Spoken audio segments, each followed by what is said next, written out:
the Deputy National Treasurer of NRM. You are most welcome. Your Excellencies, our distinguished guests, can we stand up and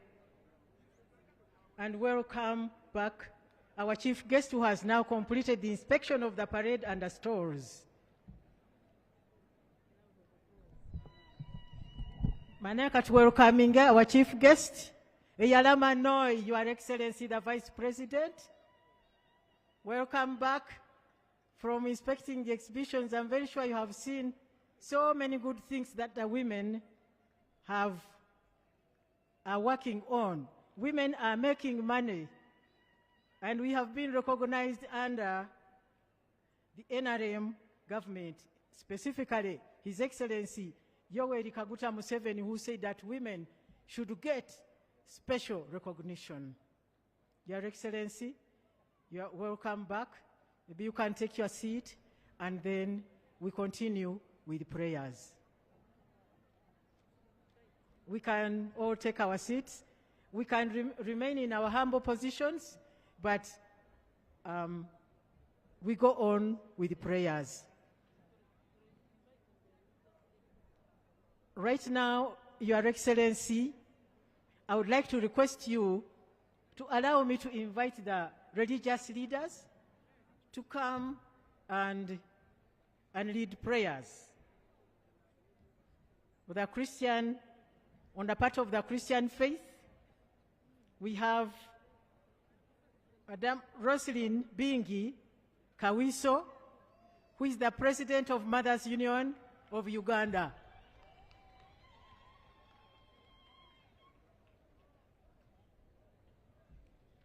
And for the Muslim faith, we have Hajat Zainabu from Uganda Muslim Supreme Council. Today is our day. Our religious leaders, thank you for allowing these women to come and lead prayers, even in your presence.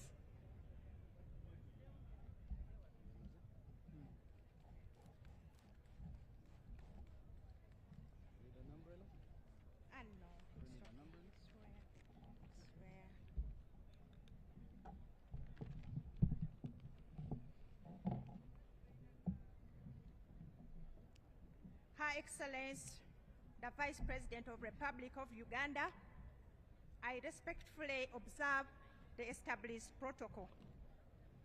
My name is Nalongo Bingi Roslyn Kawiso, by the grace of God, the President of Mothers Union, Namirembe Diocese, and Central Region, which comprises the 7 dioceses in Central Region.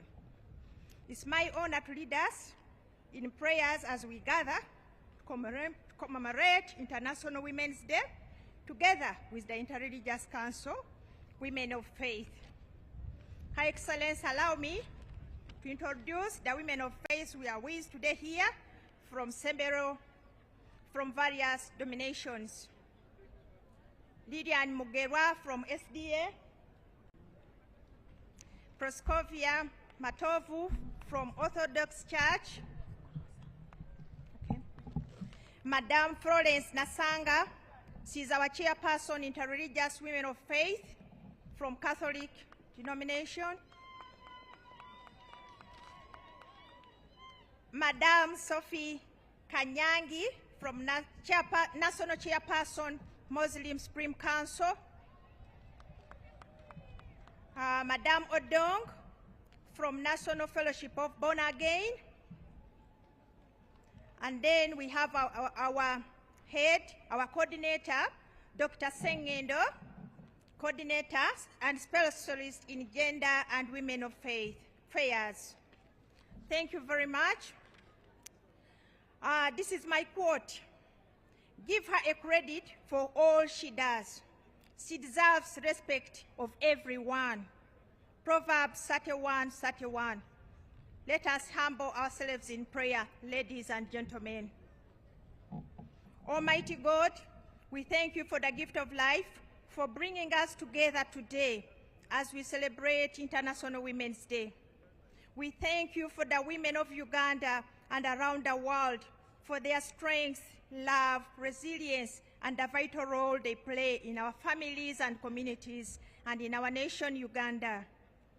Lord, as we lift up our country, Uganda, before you, we thank you for the peace we've enjoyed and pray that you continue to strengthen unity among our people. Bless our President, His Excellency General Yoweri Museveni Kaguta Tuhaburwa, our Vice President, our Prime Minister, and our Mama Janet. Bless all the leaders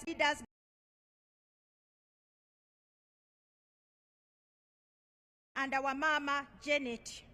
Bless all the leaders gathered here today with wisdom, integrity, compassion, and as they serve the nation. We also pray for women and children who face violence, discrimination, injustice. Bring healing where there is pain, comfort where there is sorrow, protect where there is danger. Help our communities promote respect, dignity, and safety for all. Heavenly Father, as we mark this important day, help us not to celebrate women, but also to commit ourselves supporting, uplifting them. Give our hearts that value dignity, voices that speak for justice, the hands that work for peace and development. May this gathering together inspire renewed commitment from our leaders, institutions, and communities to promote the welfare of women, children, and our husbands in Uganda. Let today be a reminder that when women thrive, families thrive. When families thrive, communities thrive. When communities thrive, the entire nation prospers. We dedicate this celebration into your hands. Guide every word that will be spoken here, every decision that will be made here, every commitment that will come from this gathering.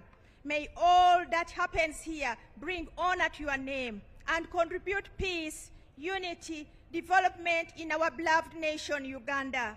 We thank you, Lord, for hearing our prayer. We have prayed all this through Jesus Christ our Lord. Amen. I remain being Rosalind Kawiso, the President of Namirembe Diocese and Central Region from Interreligious Women of Faith. Thank you.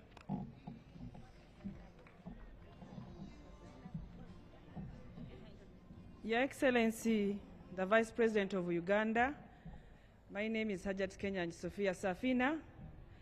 Allow me to congratulate the women of Uganda, all in their capacities. Today we are having a Muslim woman, the first Deputy Sharia Director, who is going to lead us prayers today as we wait for the card courts.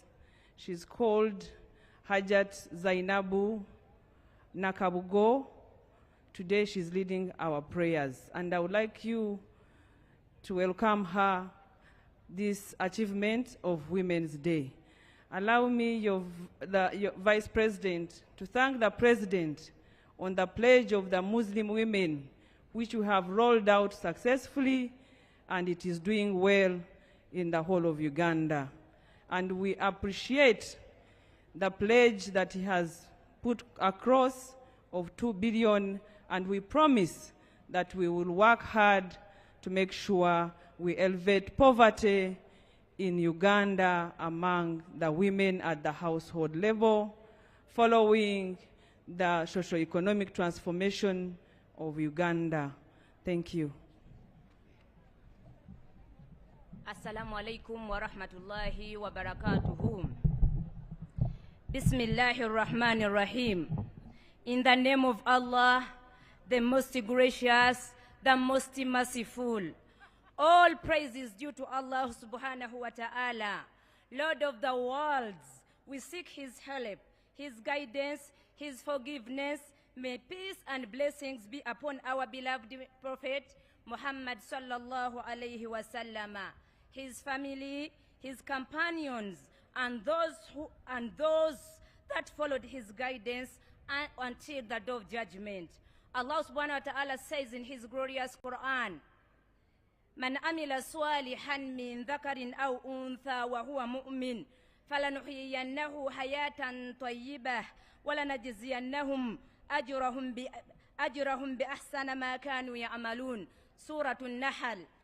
Whoever does righteousness, whether male or female, while he is a believer, we will surely cause him to live a good life, and we will surely give them their reward in the hereafter, according to the best of what they used to do. Chapter 16, verse 97. We thank Allah for the gift of life, the dignity he bestows on every human being, and for the many women whose faith, courage, and labor sustain families and communities. O Allah, most merciful, most compassionate, on this day when we honor women, we recall your promise that whoever does righteousness, male or female, and is a believer, will be granted a good life and rewarded for their deeds. Grant our women strength, protection, and recognition. Bless the mothers who nurture, the daughters who aspire, the sisters who support, the wives who partner, and the women who lead in schools, hospitals, markets, places of worship, and public places. Make their efforts a source of blessings and upliftment for their households and for the nation. O Sustainer, reward those who pursue knowledge, justice, and service, ease the burdens of women who face hardships, heal those who suffer from injustice and violence, and grant patience and hope to those who work quietly for change. Guide our communities to reflect the compassion and equity you command, and remove from us prejudice, neglect, and oppression. O Allah, grant wisdom and integrity to our leaders and institutions, so that laws and policies protect the rights and dignity of every woman. Strengthen civil society, faith leaders, and families to create safe spaces where women can flourish and contribute fully. O Allah, bless the President of Uganda, the first family, the government, and all who serve in public offices. Grant them wisdom, justice, and compassion in their decisions. Bless all Ugandans with unity, security, and opportunities for dignity and prosperity. Protect the vulnerable, provide for the needy, and unite our hearts in service to the common good. Accept from us our prayers and deeds. Make us instruments of mercy, equity, and honor for one another. Guide us to act with humility, courage, and steadfastness in the cause of goodness. In the name of Allah, the Almighty, we pray. وصلى اللهم على سيدنا محمد وعلى آله وصحبه أجمعين والسلام عليكم ورحمة الله وبركاته.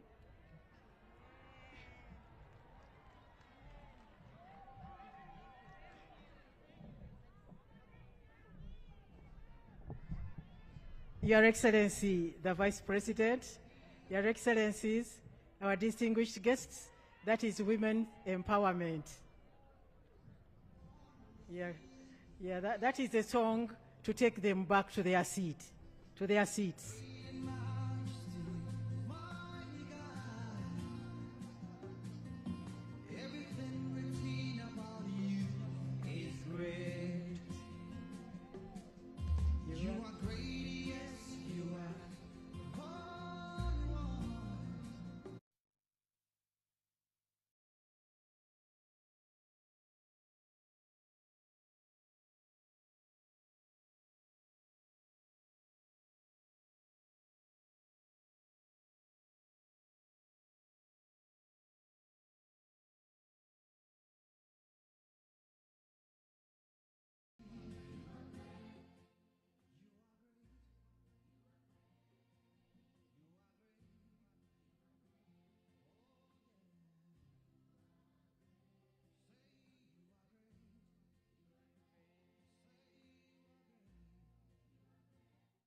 DJ.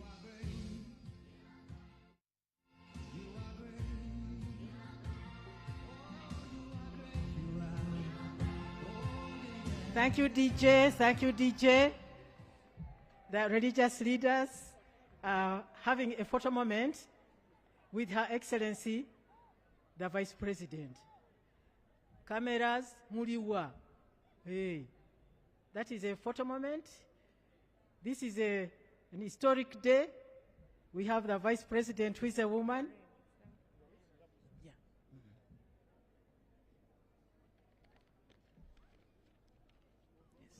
Yes. Your Excellency, allow me to introduce one of the diplomats who has not yet been introduced. That is Her Excellency Joyce Kakuramatsi Kikafunda, the High Commissioner of India. Now we proceed with the march past. March past.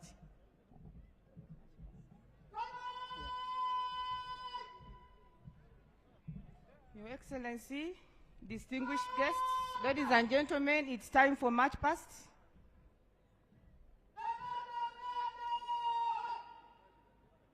The parade commander is Honorable Lieutenant Colonel Evelyn Buregeya Asimwe.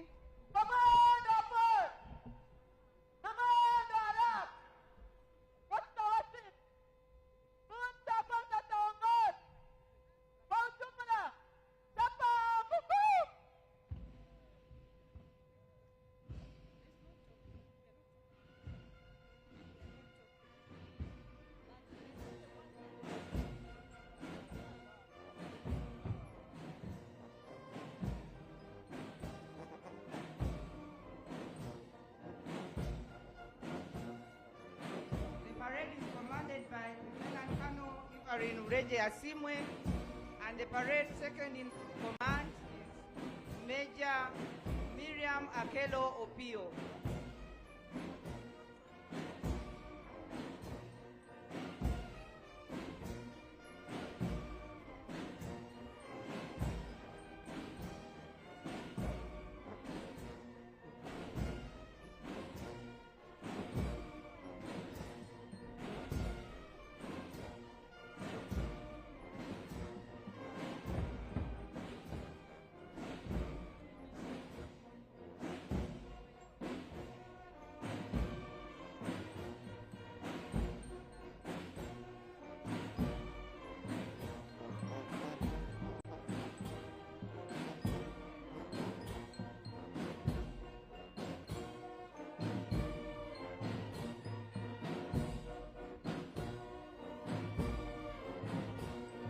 Our distinguished guests, please reminded that while the color parties approach, you'll be requested to stand up.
Ladies and gentlemen, the parade commander has requested for permission for the colors.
Maximum security, glamour, and beauty to the national colors.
Thank you very much, the parade commander of today, Honorable Lieutenant Colonel Asimwe, for doing this at your best. She's now handing over to the parade to IC. to march off the parade.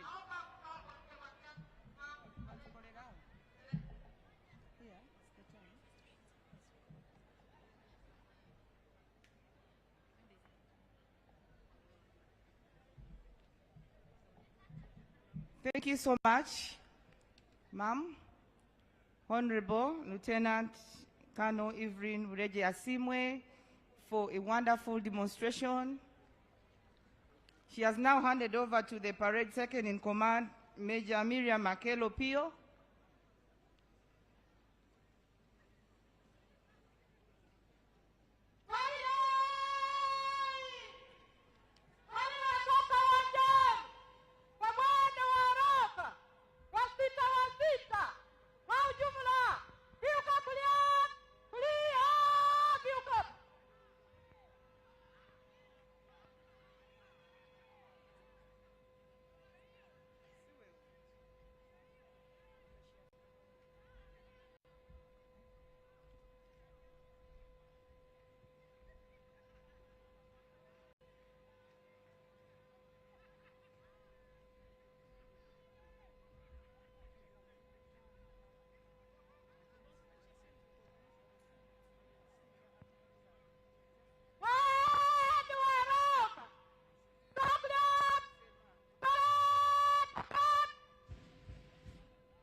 Is now moving out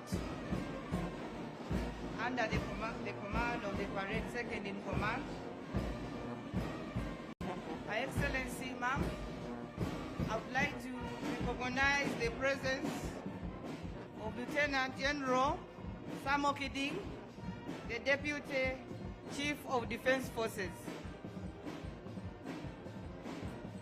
Lieutenant General Jack Agonza Makasumba, the Chief Joint Staff. Major General William Bino Mujisha, the Commander of Military Police. Major General James Chinarwa, the Joint Staff Human Resource. He is also a Member of Parliament elect for the 12th Parliament. Brigadier General S.M. Bagonza, the Chief of Staff, Land Forces. You're most welcome. Brigadier General Mwanjesa Chiranda, the Chief of Staff, Reserve Forces. You're most welcome, sir. Brigadier General Fred Mwesije, the Commander, 1 Infantry Division. You're most welcome, sir. Brigadier Wycliffe Keita, the Joint Chief of Staff, Training and Doctrine. You're welcome. Brigadier General Richard Karemire is the Chief of Formal Education, Culture and Sports within the UPDF. Thank you so much for coming. Brigadier General Godwin Karugaba, the Joint Staff Logistics, you are welcome. Major General Joseph Musoke Semwanga, the Deputy Chief of Land Forces, you are much welcome, sir. Thank you, Your Excellency. Please allow me also to recognize some of the great mobilizers in Kampala. These are Nabugabo Abdil. They are seated there in the pavilion. Nabugabo Abdil Joint Venture. They brought a team of more than 1,000 people to this function. You are welcome. And their managing director is Mr. Hamza Senyondo. Your Excellency, among the great women we have in Kampala, we have the Right Honorable Margaret Nantongo Ziwa, who was once the Speaker, East African Legislative Assembly. Your Excellency, we also have the Secretary to the Equal Opportunities Commission, Dr. Sharif Nasa Mukwaya.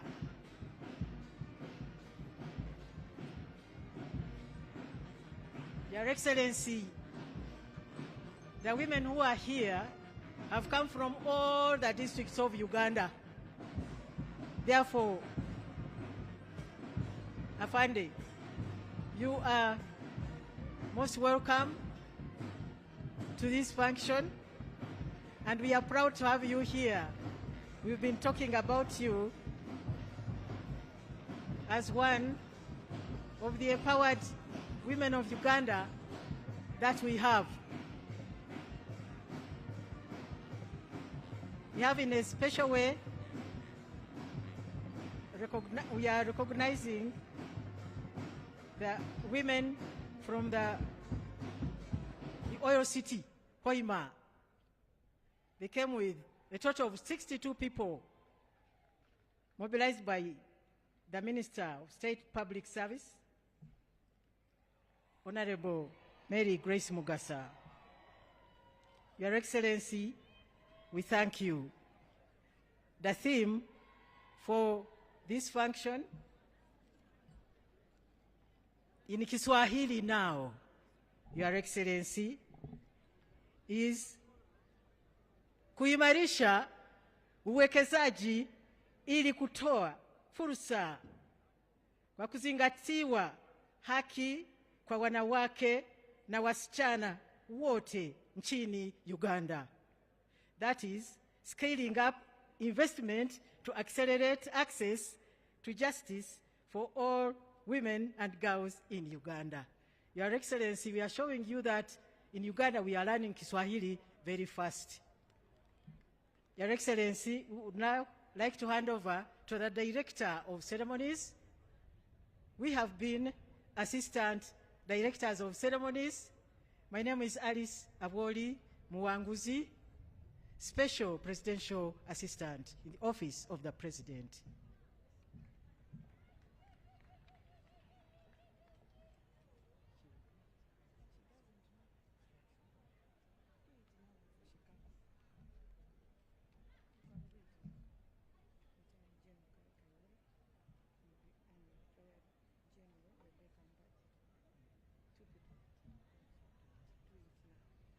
Yeah, as the Director of Ceremonies comes, I would like to recognize the presence of the retired General Kale Kaihura, who was our Inspector General of Police, and retired Brigadier General Rebecca Mpachi.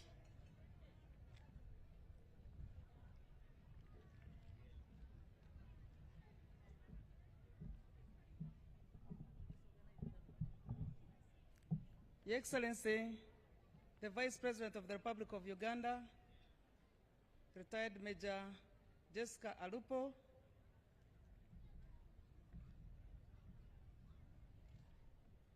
Your Lordship, the Chief Justice, the Right Honorable Prime Minister of the Republic of Uganda, the Right Honorable Deputy Prime Minister of the Republic of Uganda,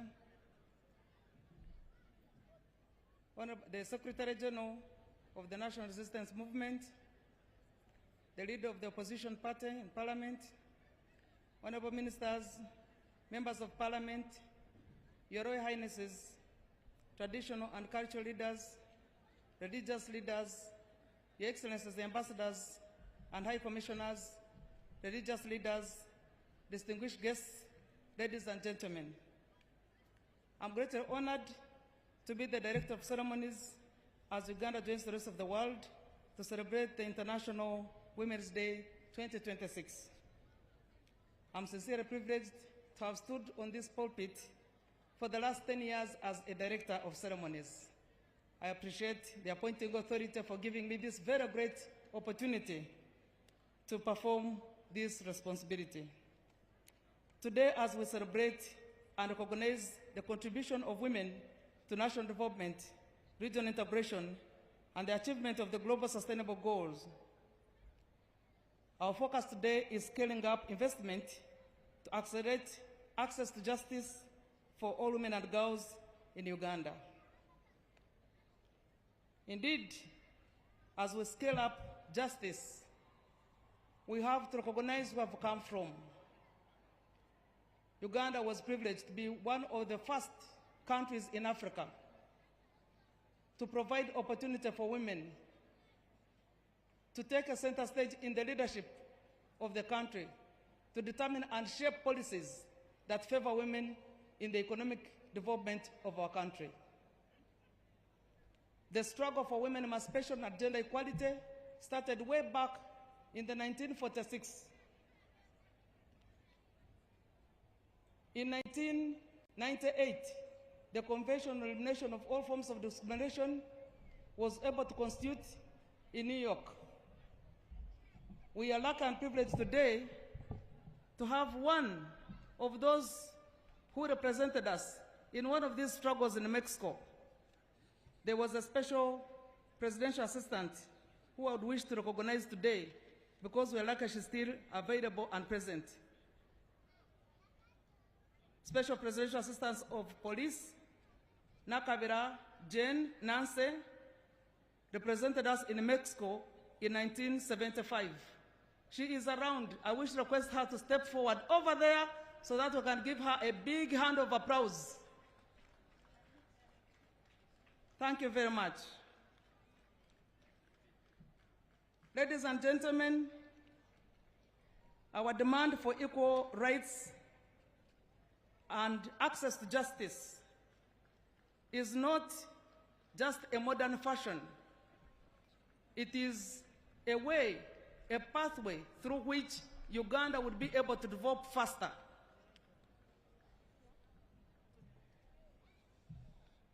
We have been able to see how women have progressed from the time the NRM government allowed them to participate in all areas of socio-economic development. As the Vice President was moving around the stores, we have been able to progress from no earning any income or earning a coin at all, set by our traditional systems, to now being able to grow and be able to put up industries of our own. There are many factories and industries that were exhibited, and these are not all. These are only the ones who could make it today here in Kampala. But over the whole area in Uganda, women have taken a center stage in income development. However, a few challenges still stand, that in our quest and struggle for emancipation and gender equality, gender-based violence has remained high. 52% of all the women have ever faced physical violence. The few that have not had physical violence, at least economic violence, has been one of the daily bread they earn. Today, we would wish to mobilize not only women, but also men, to acknowledge and accept the space for women, to support them in developing this country and maintaining peace together. The peace of a woman is not necessarily the presence of guns. It is the peace at home. It is the space she has, the way she's treated, and the security she has at home and in the environment around her. The respect she has is what we call as peace and security for a woman. Excellency, the Vice President, we wish to request you to convey our congratulatory message to His Excellency the President upon his landslide victory in the recent concluded general elections. All Ugandans are firmly behind him to lead us to the path of socio-economic transformation and graduating our motherland into a middle-income country. Your Excellency, we wish also to thank you for all the support you have always given us during these celebrations. We know he has always been here in person. Now that he has sent a delegate, there must be also a very strong reason that he's not here, and I'm sure the delegates who is the Vice President, will give us the right information, but we are confident whatever he's doing is for the interest of women wherever they are located. We want to thank the Kampala capital city for hosting this International Women's Day. We know the roster, the duty roster today this time was not yours. We should have been in northern Uganda. But because of circumstances that we could not avoid, it was important to have this celebration here in Kampala.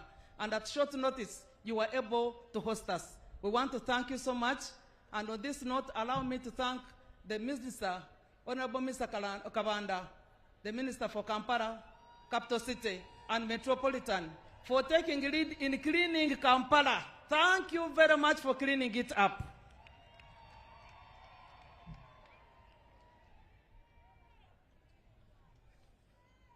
Your Excellency, allow me to recognize a few eminent persons that were here that were not recognized before. But I want to appreciate the Masters of Ceremonies, who had done a tremendous job in recognizing all the other dignitaries that I will not be able to recognize here. And I'm happy that our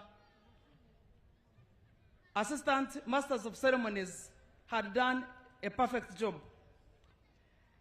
I want to appreciate them here. Madam Alice Mwanguzi Awori, Omubita Arkwera.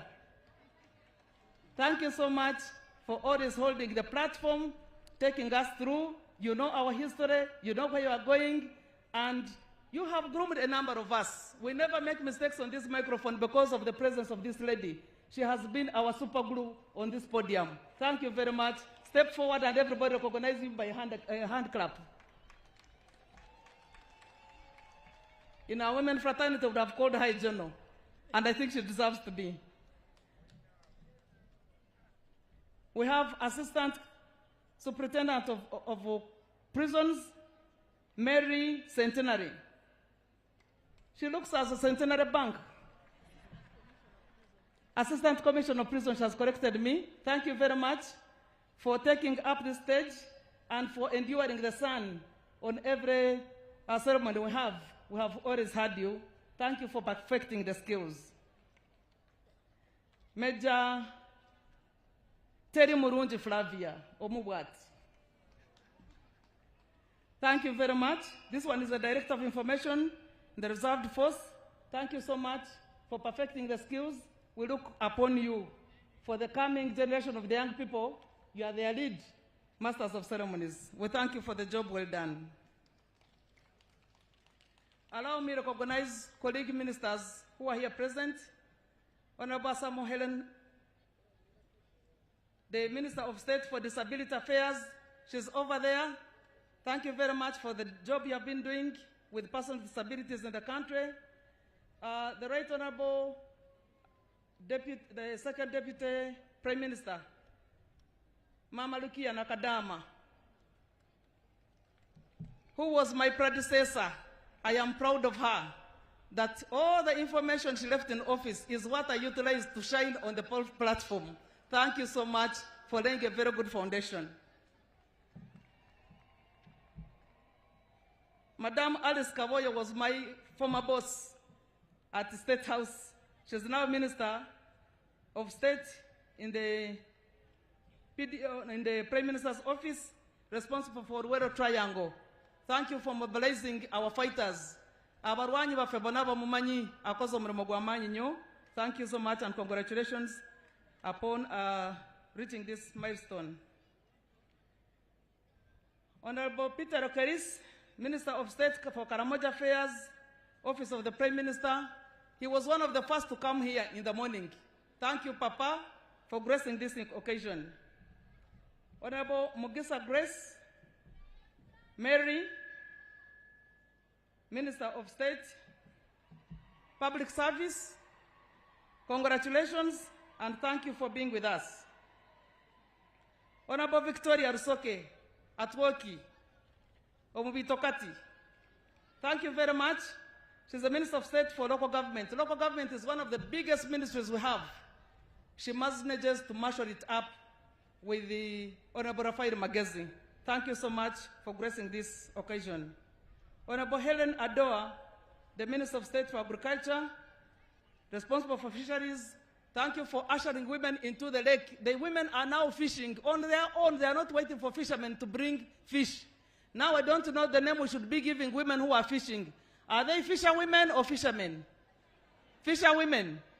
That's a new slogan because previously we did not have women on the lake fishing. Now we have a number of them because Honorable Dowa has ushered them into the lake to fish. Honorable Akela Beatrice, Minister of State for President Economic Monitoring, thank you for monitoring the economy. I am happy that you are here to grace this very important occasion. Honorable Diana Mutasigwa, she is also with us, Minister of State in the Vice President's office. Thank you for gracing this very important occasion. I don't want to make a mistake of forgetting a very important person, the former Prime Minister, Honorable Amama Mbabazi. Please stand up for recognition with your wife behind there. You are one of the few that has been able to walk here today with your wife. A big hand of applause for the two partners to walk together this long journey.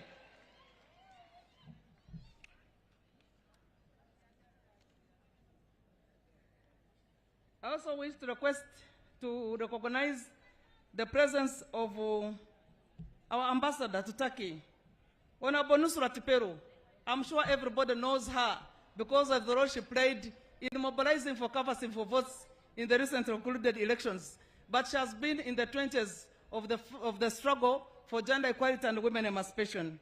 She's now the ambassador in Turkey. We have a consular general in Guangzhou, China. I seem to have seen the consular here. Please stand up for recognition. Yes, she's over there in the middle. Thank you so much, Mama, for coming here on this very important. Ambassador Chikafunda, I invited her personally.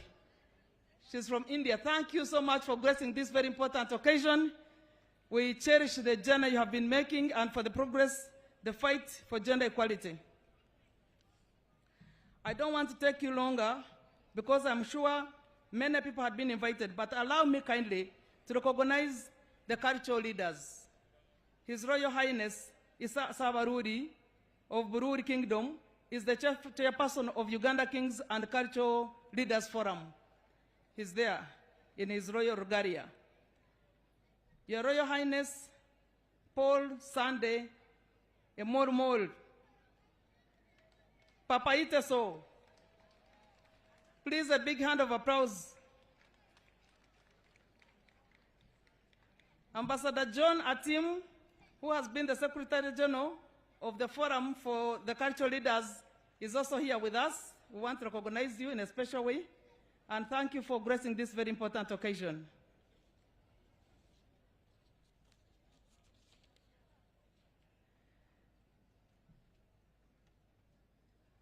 Your Excellency, we are indeed honored to have many people coming in today.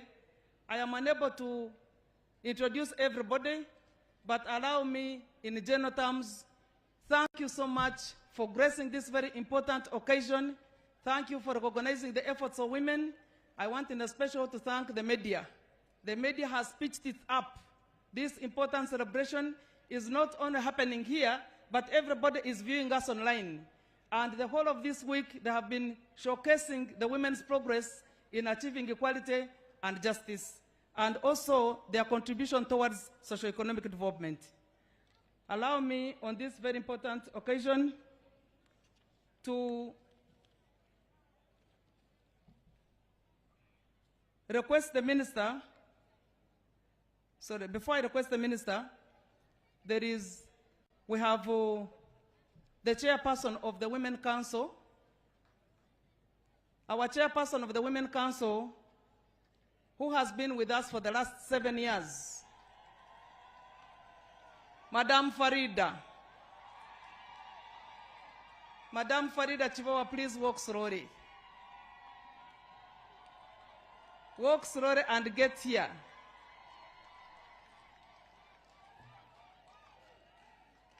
Farida Chivawa has been a very instrumental cadre of the NRM. She has been a beacon of the women's equality, gender equality, and women's emancipation She's a very strong mobilizer, even as you see her walking majestically. She wants to feel the applause for all the women, wherever they are located, because she has played a very instrumental role in leading the Women Council in the last 7 years. She is presenting herself with a very dynamic team of eminent women who have been supporting her within the journey.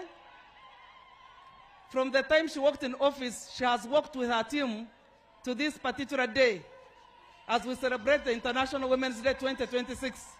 You have the right to dance, you have the right to fill the space, you have the right to celebrate because this is your day.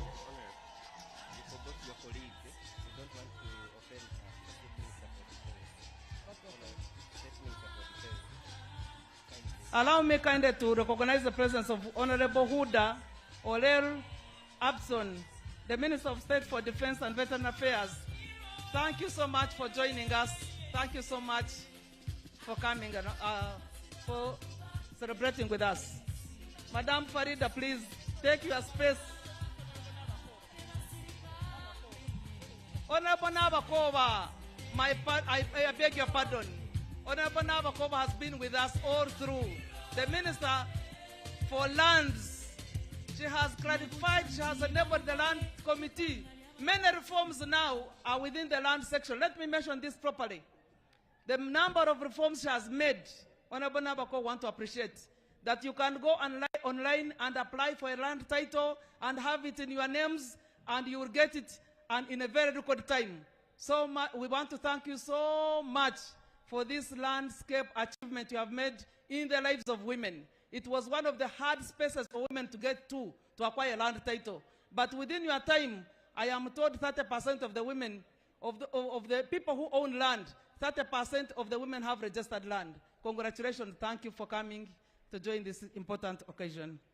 Farida, my dear sister, the floor is yours. Thank you so very much, Honorable Peace Mutuzo, our own, for giving us an opportunity as women leaders of this country to make a statement on this very important day. And it is our day to shine. Can I hear you? Thank you. Your Excellency, the Vice President of the Republic of Uganda, Major Retired Jessica Lupo Toto, His Lordship, the Chief Justice, the Principal Judge, the Right Honorable Prime Minister, Majegere Wafe, Mama Nabanja, and the Deputy Prime Minister, Hajat Rukia Nakadama, the Right Honorable Secretary General, and representatives from the NRM Secretariat, and all the SEC members present, Your Highness, the cultural leaders, Honorable Cabinet Ministers and Ministers of State, Your Excellencies, the Ambassador and High Commissioners, Honorable Members of Parliament, the incoming and outgoing, religious leaders, Head of Civil Service, RDCs and chairpersons of LC5, the Women Council leaders and the Women League from all the districts of Uganda, ladies and gentlemen, tusanso kubalaba, mwebale kujja. Your Excellency, it is my honor and privilege to welcome you here today on this year's International Day, Women's Day celebrations here at Kololo Ceremonial Grounds. This year's theme is scaling up investment to accelerate access to justice for all women and girls in this country, Uganda. On my own behalf, and on behalf of all the women of Uganda, I want to take this opportunity to congratulate our dear President, who is not here with us, for his well-deserved victory in the recent concluded presidential election. His re-election as president of this country, Uganda, with 71% is a big statement, not only to the people of Uganda, but to also the people of East Africa, Africa, and the world. Ugandans demonstrated political maturity and committed to peace. We must always remember that wherever there is conflict and instability, women and children suffer most. By protecting peace and stability, we protect our development and our future. We extend special appreciation as National Women's Council to the First Lady of this country, Mama Janeti Kataha Museveni, for standing firm with Mosei throughout the journey of election. Mama is not here, but we want to thank her for the message which she reinforced, the values of unity, peace, and stability. The last-minute prayer that Mama sent had a powerful message to the country, reminding us of our responsibility as citizens and encouraged Uganda to peacefully come out in person and participate in the democratic process. Thank you, Mama. We also want to commend a sister, Natasha, for engaging the young people and the bloggers throughout various social media platforms, including the TikTokers, because it is the way to go. Thank you. That engagement spoke clearly to the young people of Uganda that family unity, patriotism, and responsibility are essential in all protecting our nation and securing our future.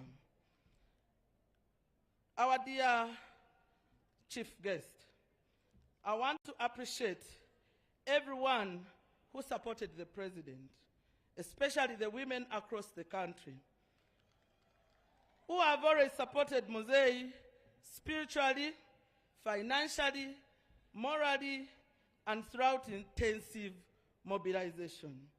It demonstrates clearly that women are not spectators in the nation building, but active partners in shaping the destiny of our nation. I want to congratulate all those that participated in the just concluded election, including myself. I want to congratulate the members of parliament who made it back, and some were unopposed, like the Speaker of Parliament and many others.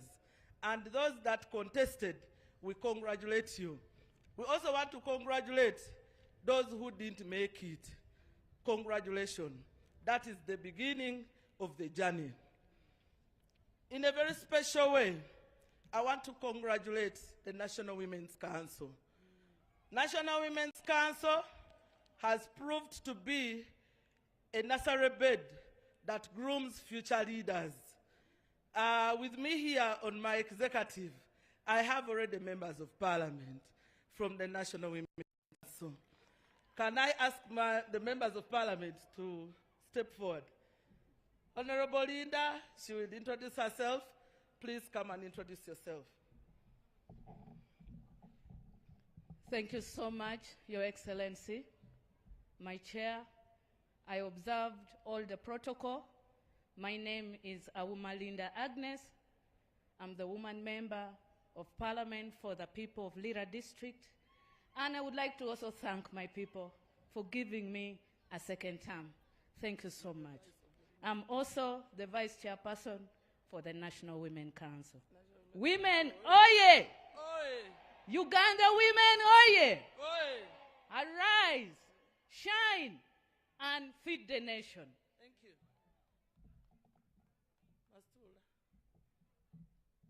Thank you. Your Excellency, the Vice President of the Republic of Uganda, all protocol observed. My name is Mastula Namatovu, Member of Parliament-elect, Kamuli Municipality, under National Publicity for the Women's Council of Uganda. A women oye! Oy. A women oye! Oy. Mzee oye! Oy. Thank you so much.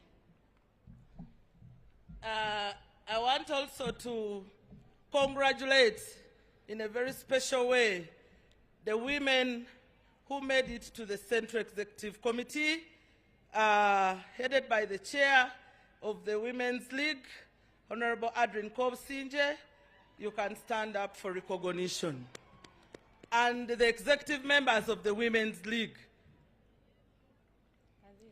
The Vice for Buganda is there, Mama Buganda, Juliet Nasuna. The Vice for Western, Honorable Inidi Mwesije, please. The Vice for Northern, Adong Teddy. The Vice for Eastern, a Captain, Captain Grace. The General Secretary, Honorable Jacqueline, and she's going back for Yala. And the publicity, who is a member of the Women's Council. Please introduce yourself. All protocol observed. I am Akwi Nora Robina, the National Publicity of the Women's League, at the same time, the National Treasurer of the Women's Council. All women, oi! Women, oi! A winning, oi! Women League, oi! Women Council, oi! Thank you so much. Before I proceed, I want to take this opportunity to give the executive of the National Women's Council an opportunity to introduce themselves. But before they come, I want to introduce Honorable Asamo Helen, who is a member of the executive of the Women's Council representing women with disability. Honorable Asamo, thank you so much for guiding us all the time. I want also to introduce Hillary. Let Hillary first come. Hillary, you can introduce yourself. Thank you so much. Your Excellency, the Vice President, and all protocol observed. My name is Hillary Asimwe. I am the Secretary for the Female Youth at the National Youth Council. And by law, I also become part of the executive of the Women's Council. I am honored to be part of this great event. And as young women in leadership, when we look at other women that have made it, we are greatly inspired, and we are ready to inspire the next generation. Thank you. Women, oye! Oye. Youth, oye! Oye. Yeah. Thank you, Honorable Dr. Nakafero. Please come and introduce yourself. Your Excellency, the Vice President of Uganda, all protocol observed. My name is Angela Nakafero. I serve as the Commissioner Gender and Women Affairs, Minister of Gender, Labor, Social Development, ex-officio to the National Women's Council. Thank you very much. Doctor represents the Minister of Gender, Labor and Social Development on the Executive Committee of the National Women's Council. The National Women's Council is under Ministry of Gender, Labor and Social Development, and we are housed in the Secretariat of the Special Interest Group. Please, the Secretary, come and join us. The only man. Your Excellency, the Vice President, and all the protocol that has been already observed. My name is Osborne Turiasingura, the Madam, representing the Secretariat at the Council. In other words, I am the Secretary to the National Women's Council. I thank you so much. Women, oye? Oye. Can I hear you? Women, oye? Oye. Thank you so much. Our manager, please come and introduce yourself. Your Excellency, the Vice President of the Republic of Uganda, I'll stand on the protocol already set. My name is Emily Akulu. I'm the program manager of the National Women's Council. When the chair spoke about the National Women's Council building the capacity of women and being a bakery of leaders, she mentioned politicians, but I also want to say that I started as a chairperson of the of Aleptong district. I was a Women Council chairperson of Aleptong district, and my capacity has been built technically, and now I'm together with the women of Uganda, irrespective. Thank you so much. Women, oye! Oye. Women of Uganda, oye! Oye. Thank you. Thank you, Emily, our manager for the Women's Council. Your Excellency, as we gather here to celebrate our day, it's also very important to remember with deep respect the prominent women leaders that we have lost in the past year. In a very special way, we pay tribute to the late Honorable Namirembe Bitamazire, a distinguished woman leader, a minister, a member of parliament whose lifelong dedication to education and empowerment of women and girls remain a lasting legacy for our country. We thank the government of Uganda for according her an official burial. And we thank you for representing government of Uganda. We also remember all the other women who served in parliament, local government, public service, civil society, and community structures. Their service strengthened families, institutions, and our nation. And all those that have lost their dear ones, may their souls rest in eternal peace. The National Women's Council was established by an Act of Parliament in 1993, and it continues to serve as the voice of women from the village to the national level. I'm pleased to inform you that the National Women's Council, together with other special interest groups, is now housed under the National Secretariat for Special Interest Groups, a semi-autonomous institution operating under Ministry of Gender. This structure has strengthened coordination, visibility, and service delivery for women, youth, people with disability, and PWDs. We have a secretariat that is headed by Mr. Osborne as the ES and managers of other departments. This year's theme is focusing on justice, and women's access to justice strongly resonates with the spirit of protection, the gains Uganda has made in governance, human rights, and inclusive development. Her Excellency, we commend government has continued commitment to gender inclusion within the justice sector. Today, women constitute over 50.6% of the judiciary in Uganda, demonstrating remarkable progress in Uganda's leadership. In the administration of justice, at the Supreme Court level, women now represent approximately 51.26%, while among registrars and judicial officers, women count for about 55.69%. This deliberate effort is to promote capable women within the justice system that has strengthened public confidence in the judiciary and expand access to justice for Ugandan women and families. Under the NRM government, where we all subscribe, women of Uganda have made remarkable progress, and we proudly take stock of the steady progress and gains. First is through affirmative action and deliberate policies. Women today are represented in parliament and local government like the special interest groups. A case in point, the Women's Council has enabled over 360 of the women leaders to serve from grassroots up to the national level, where I happen to be the national chairperson. This has strengthened inclusive governance and amplified the voices of the women.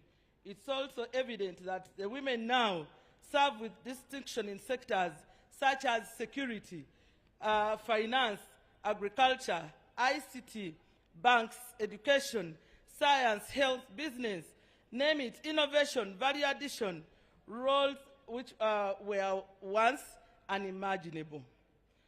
Her Excellency, Uganda has also made a significant strides in economic empowerment through programs aimed at transforming households and uplifting citizens out of poverty. Government initiatives such as our very own UWEP, the Uganda Women Entrepreneurship Program, which is targeting us, the women, strictly the women, has really benefited quite a number of women, and we have registered success stories. The PDM, the MIOGA, has expanded women's access to financial resources, enterprise development, and markets. These interventions have contributed significantly, improved household incomes, poverty reduction, and livelihood. Our chief guest, we thank the President for his continued emphasis on wealth creation at household level, including the well-known 4-acre model, continues to guide communities on how land can be utilized productively to generate sustainable income. The National Women's Council continues to operationalize this household model by ensuring that all leaders mobilize specific households, disseminate information, and link families to government programs. Additionally, sustained peace and security have provided a stable environment for women and engage in productive activities. Infrastructure development, including roads, hospitals, electricity, and communication networks, has further facilitated women economic participation and market access. The National Women's Council has prioritized promotion of human rights and justice through training women as paralegal training programs that have been rolled out across many districts. Women leaders have been equipped with knowledge and skills to identify and respond to the challenges affecting women in families. At the village level, women leaders, especially the Nabachala, that Nabachala has been identified, and we have equipped them with knowledge and skills to identify and respond to challenges affecting women and families. At the village level, women council leaders have increasingly become the first point of contact for women facing injustice, violence, and social challenges. This grassroots system is strengthening access to justice and reinforcing the protection and human rights in our communities. Our dear chief guest, I'm pleased to inform you that on Friday, 6th March, over 400 women gathered together under the Women's Convention at Miss Steele Hotel from across political parties, creative art, women in business, academia, women in markets, the women leaders, women from ministries, departments, and agencies, under the theme, reflecting on the past, strengthening the present, and shaping the future of Uganda, of the women's agenda in Uganda, and came up with some resolutions. 1, the Women Convention shall be institutionalized as an annual event to be covered every year in order to review progress and strengthen women participation and advance the women's agenda. That's 2, that the 12th Parliament should prioritize the review of all pending bills and to enact legislation that is gender responsive, promotes equality, and safeguards the rights and interests of women. That 3, to strengthen mentorship for young women, with the objective of preparing the next generation of women to actively participate in governance and public life. Your Excellency, the Convention resolved to expand and strengthen affirmative action measures in order to create more opportunities for both young and senior women in leadership and decision-making structures, noting that women have not yet achieved even the 50% representation, and that the current 34% representation is largely attributed to appointments rather than elected positions. Our chief guest, the convention also revealed, and we agreed, that we have to mainstream increase of women's presentation in key decision-making positions.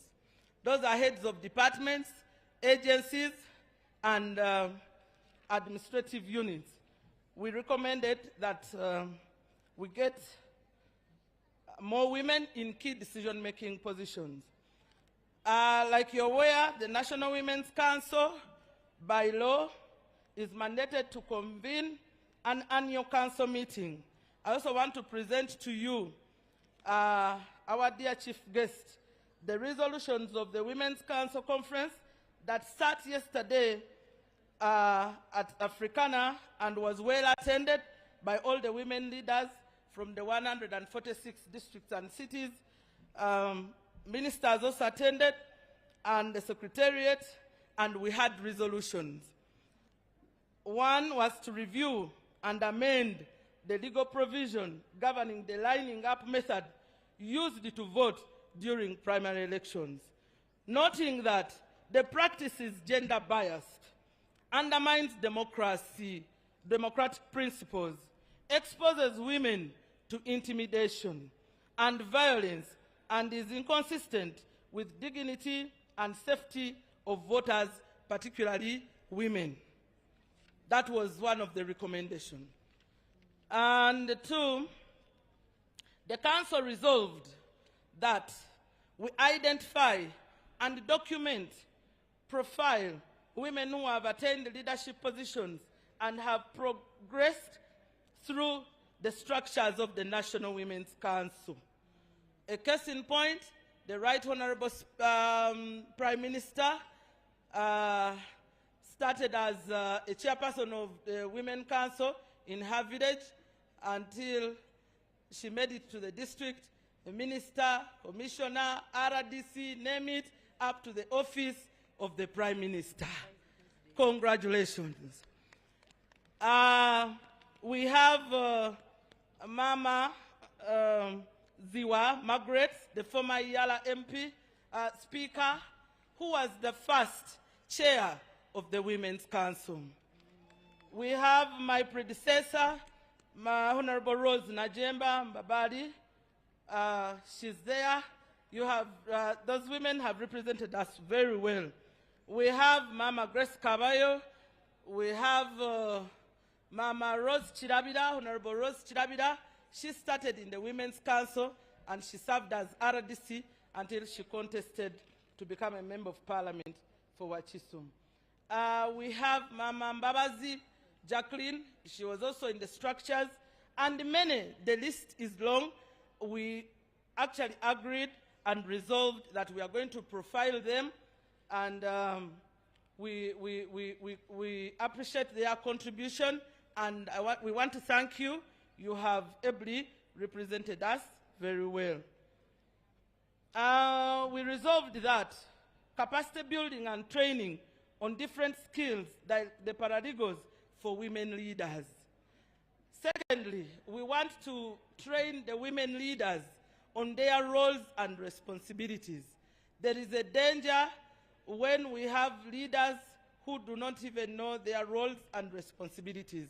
And we are aware that all the elected leaders, starting from Parliament, they are always trained, they are always taken to Shankwazi for a training. So we resolved that it is a must that capacity building and training on different skills for the women leaders is one of the resolutions that we passed.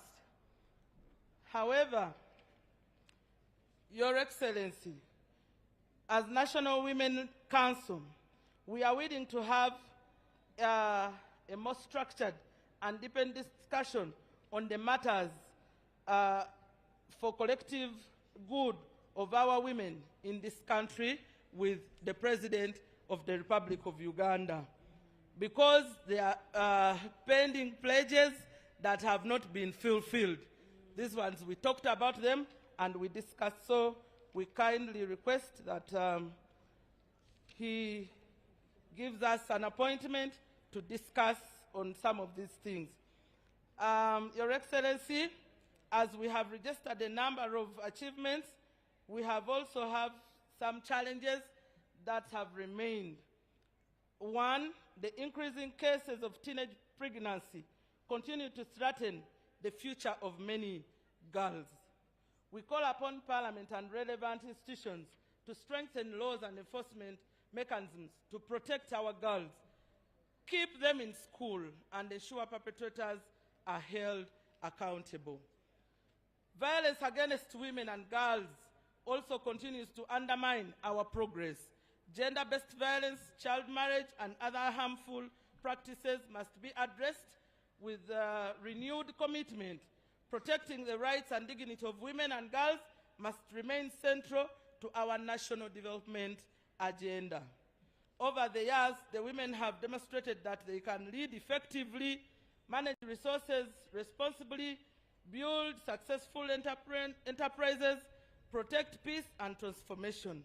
We appreciate the President of the Republic of Uganda for the fact that he has trusted women to the extent of giving us the position of the Vice President in this country, the position of the Speaker, the position of the Prime Minister. We cannot thank the President enough. That trust he has given us, many cabinet ministers, many state ministers, we have actually, and we appreciate what the President has done to the women of this country. We humbly request His Excellency to again consider increasing the number of women in leadership and decision-making positions. Women across this country have demonstrated discipline, loyalty, competence, and commitment in implementing government programs and mobilizing communities with greater responsibility in leadership. Women will deliver even more for our nation. We commit. Our chief guest, the women of Uganda, remain firmly committed to protecting the peace, stability, and development that this country has achieved over the years. We stand ready to continue mobilizing our communities, supporting government programs, and contributing to the prosperity of our nation. As we conclude, we want to thank the Minister of Gender, Labour and Social Development, our ministers, thank you so much, our Secretariat, thank you, our peers, thank you for the technical advice, Mr. Chibenge, and the NOC members that have made sure that this function is a success. Let me once again welcome all of you, but in a special way, allow me to thank the women of Kampala. Kampala women, thank you so much for coming. The women from Kayunga. I also come from Kayunga. Ajita Tajuomia. The women from Kamuli. Yes, the women from Rubirizi. The women from West Nile. We have women from Wachiso. We have women from Ruchiga. And women council leaders from Wachiso sub-county. And I have said all this for God and my country. May God bless you.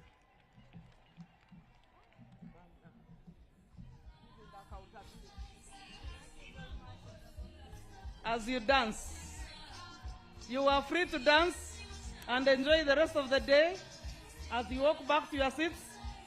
Women over there in the Women Council fraternity is cheering their chairperson and their leaders. Thank you so much for the role played. She had the right to make a very long speech because she had gathered so much information. I wish to take this opportunity to recognize the presence of the head of public service, Mrs. Lucy Nachobe Mbonye, head of public service. We want to thank you so much and appreciate your usual attendance of these celebrations. The chairperson of the Constitutional Commission, Winnie Kabogoza Musoke. Thank you so much for attending this important occasion of women. Reverend Dr. Professor Rubogo, Education Service Commission, and all the other members of the Education Service Commission, thank you so much for coming to grace this occasion.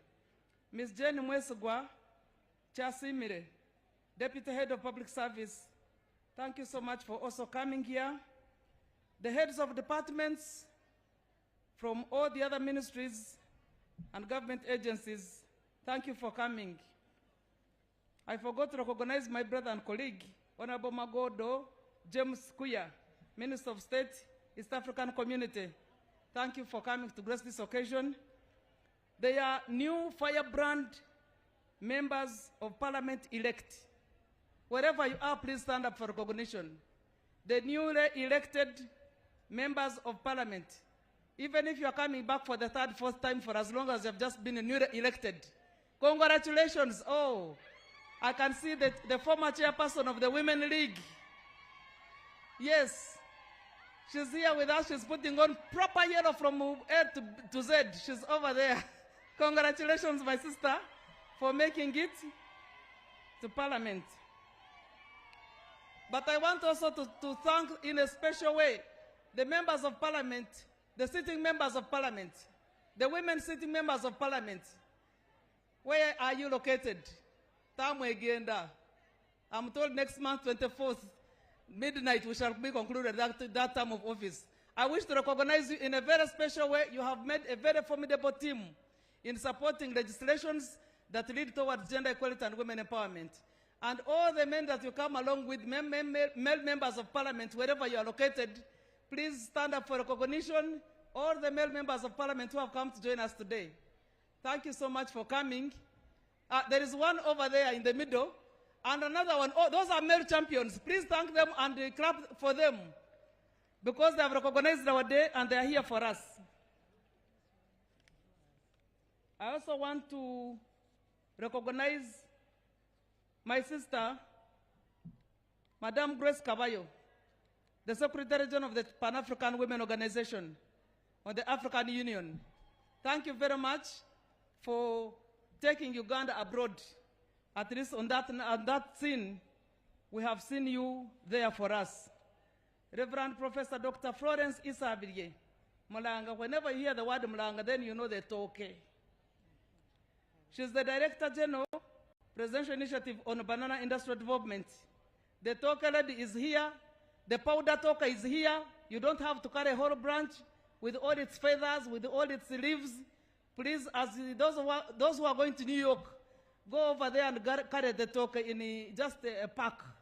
1 kilogram, 3 kilograms, and take to the people in New York. So she's here. Where is she? Madam, I saw you somewhere, and I want you to step forward. Dr. Muranga, wherever you are located, please, we appreciate the innovative role you have played in the development of the toke to the international market. It will be easier for us to carry abroad. I want to thank you so much for it.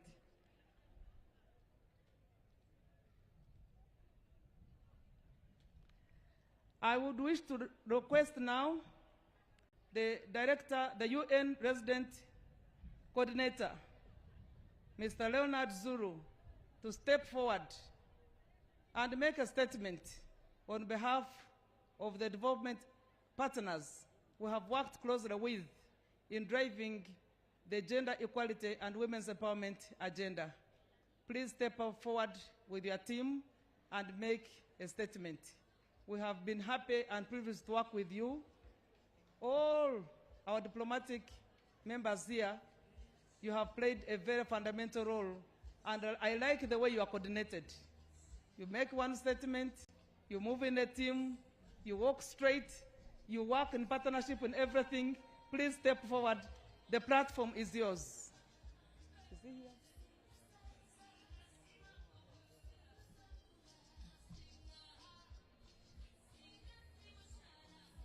We have developed a system in Uganda on working on a tune. So whenever we are working, we dance a bit. So it will be kind of you to just shake a bit as you walk towards here, so that people know that you are working in celebration, not in agony. Congratulations. Thank you. The floor is yours. I can't have the umbrella with the ladies not having an umbrella, so we won't have an umbrella. Okay. Thank you very much. Your Excellency, the Vice President of the Republic of Uganda, the Chief Justice of the Republic of Uganda, the Minister for Gender, Labor and Social Development, honorable ministers present, Your Excellency, the Ambassador of France next to me, Your Excellencies, the ambassadors and high commissioners and members of the diplomatic corps, distinguished development partners, honorable members of parliament, representatives from civil society and the private sector, colleagues from the United Nations, and they are here with me. They will introduce themselves just now. Distinguished guests, ladies and gentlemen. Before we make our two-part statements, I will first of all ask my colleagues who are here to introduce themselves. The Ambassador of France will be last because she will make a short statement on behalf of the development partners, and then I'll proceed to speak on behalf of the United Nations country team in Uganda. The ladies in my team have elected me to speak today. I wanted to say no, maybe it should be only ladies speaking. They said no, you are the coordinator of the United Nations country team, so you will speak on our behalf. So let them come. Maybe we start with UN Women, UNFPA, UNDP, and then the Ambassador of France, please. Your Excellency, the Vice President of the Republic of Uganda, retired Major Jessica Alupo, happy International Women's Day. My name is Paulina Chiwangu. I am the country representative of UN Women, the entity which leads gender equality and women empowerment within the UN. Thank you. My name is Christine Blockus. I am the representative of UNFPA. Happy International Women's Day. And my name is Wande Wedobaho. I am the resident representative for UNDP and UN Capital Development Fund. Happy International Women's Day. So I am Virginie Leroy, and I'm the French ambassador to Uganda. Your Excellency, Madam Vice President of the Republic of Uganda, Honorable Madam Prime Minister and State Ministers of Uganda, Lord Justice and members of the Judiciary, Honorable members of the Parliament of Uganda, Your Excellencies, members of the Diplomatic Corps, representative of the United Nations agencies, distinguished development partners, and distinguished guests from your respective capacities, all protocol observed. It is a great honor to stand before you today representing Team Europe and the Gender Development Partners Group in Uganda. We are today gathered to commemorate International Women's Day 2026 and to celebrate the achievements, leadership, and resilience of women and girls across Uganda. I wish to express sincere appreciation to the government of Uganda for convening this important national celebration under the theme Scaling Up Investment to accelerate access to justice for all women and girls in Uganda. This thematic this year speaks directly to one of the fundamental pillars of inclusive and sustainable societies. Without justice systems that truly serve anyone, access to justice is not only a legal principle, it is a practical reality that we have to work on. It determines whether women and girls can live free from violence, effectively claim for their rights, and participate fully and equally in the social, economic, and political life of their country. International Women's Day is also a moment of collective reflection and renewed commitment, a commitment to ensure that rights and equality are not theory, but reality. European partners, and France as part of them, are proud to stand alongside Uganda and its institutions, civil society organizations, in advancing gender equality and empowering women and girls as a cornerstone of sustainable development. Together, we pursue a strong feminist diplomacy, placing gender equality at the core of the cooperation policy and all programs. Because feminist diplomacy is not about ideology. It's about rights. It's about evidence. And most of us, it's about impact. It's a tremendous accelerator to reach the Sustainable Development Goals: poverty reduction, livelihoods improvement, education, health, justice, economic growth, social inclusion, resilience to climate change, and peace building. Distinguished guests, today let us reaffirm the shared conviction: access to justice is not a privilege. It is a fundamental right that must be accessible, affordable, and responsive from the north to the south, from the east to the west, in urban areas like in rural communities of Uganda, in other countries, and in all the countries in the globe.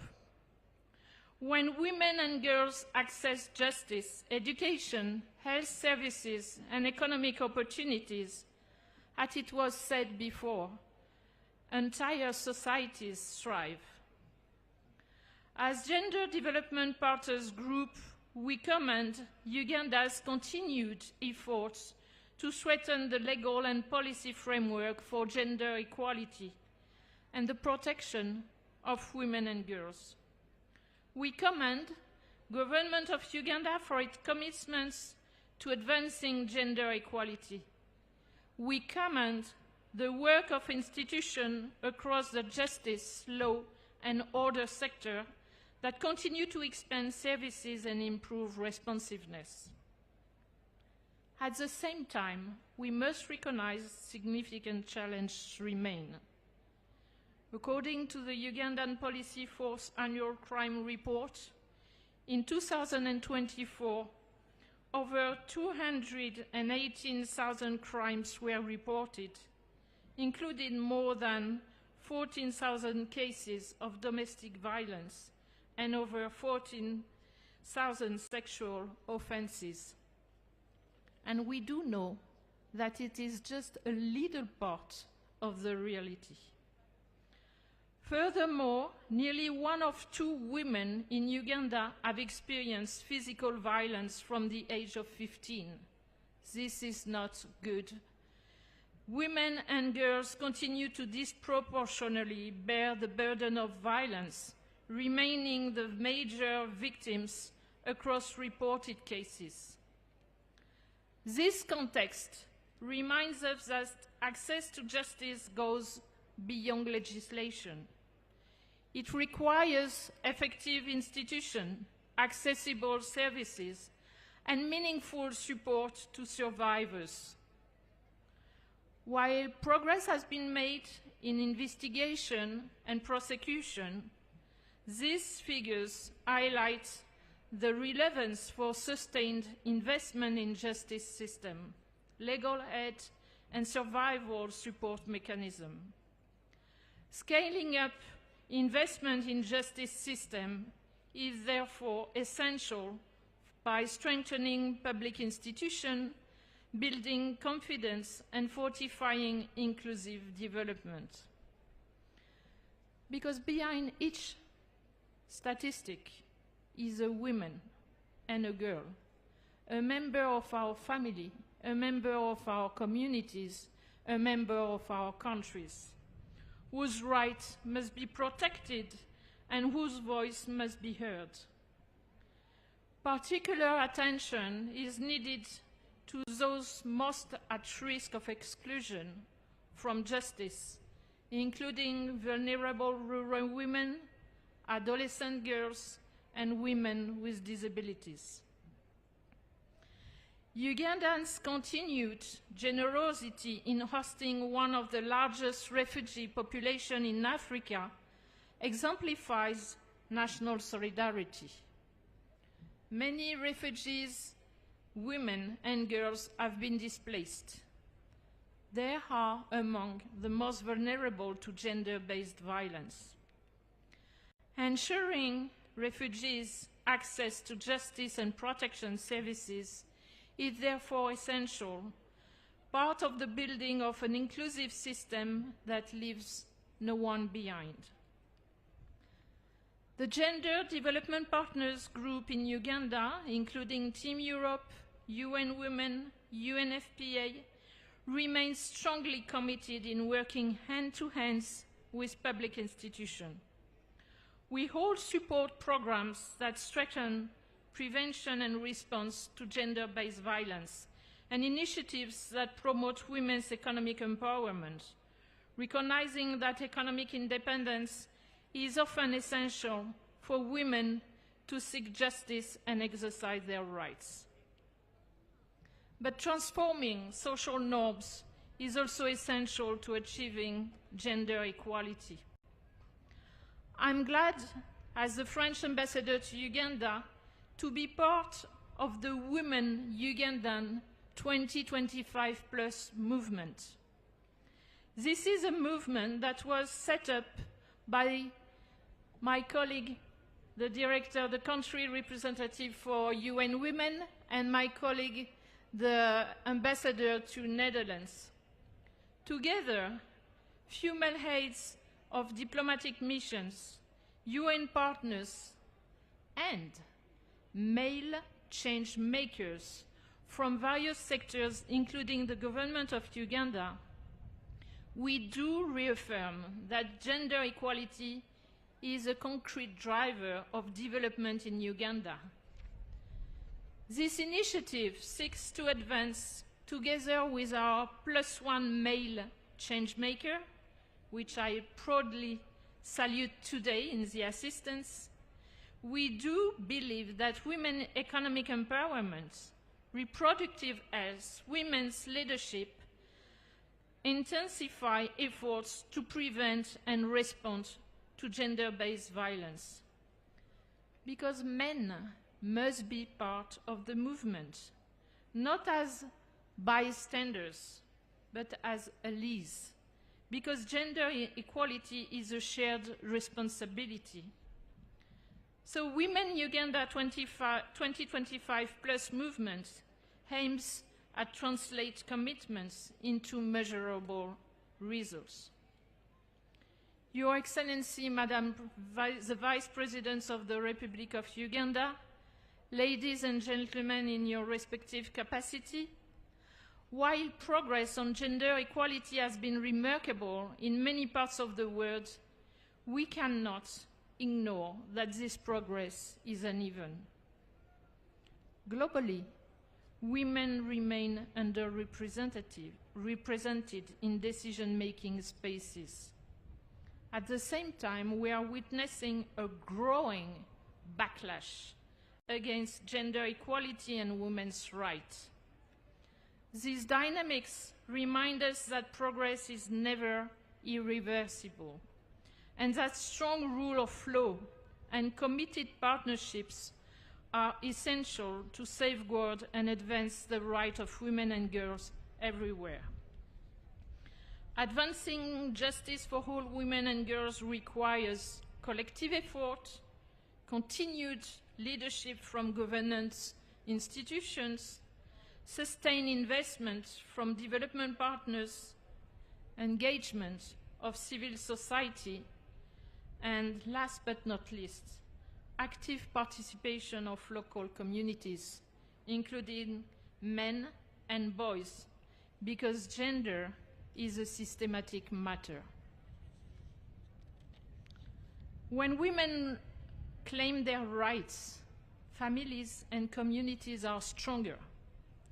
When institutions serve all citizens fairly, trust grows. When women participate fully in economic and public life, development intensifies. And when women and girls live free from violence and discrimination, society becomes more peaceful and resilient. We call all stakeholders, governments, development partners, civil societies, communities, and the private sector to invest boldly in justice institutions and services that are accessible to all women and girls, threaten legal aid and community-based justice initiatives so that no female survivors are left behind. Thirdly, promote women's leadership and economic empowerment as a robust pathway to stronger participation in justice and governance processes. We also comment to encourage a society where the rule of law, accountability, and respect for women and more broadly human rights are experienced in every community. And finally, to engage men and boys as partners, as actors in the fight against gender-based violence and discrimination. On behalf of the international community, we strongly reaffirm our continued commitment to advancing justice, promoting gender equality, creating economic opportunities, and sustain health services for all women and girls in Uganda. Let this International Women's Day 2026 serve as a renewed call to action to turn policy, investment, and commitment into tangible and measurable change. Together, let us encourage a future in which every woman and every girl can live in dignity, exercise her rights, and realize her full potential for Uganda. Happy 2026 International Women's Day for all women, girls, and I would say men and boys living in Uganda. Thank you very much.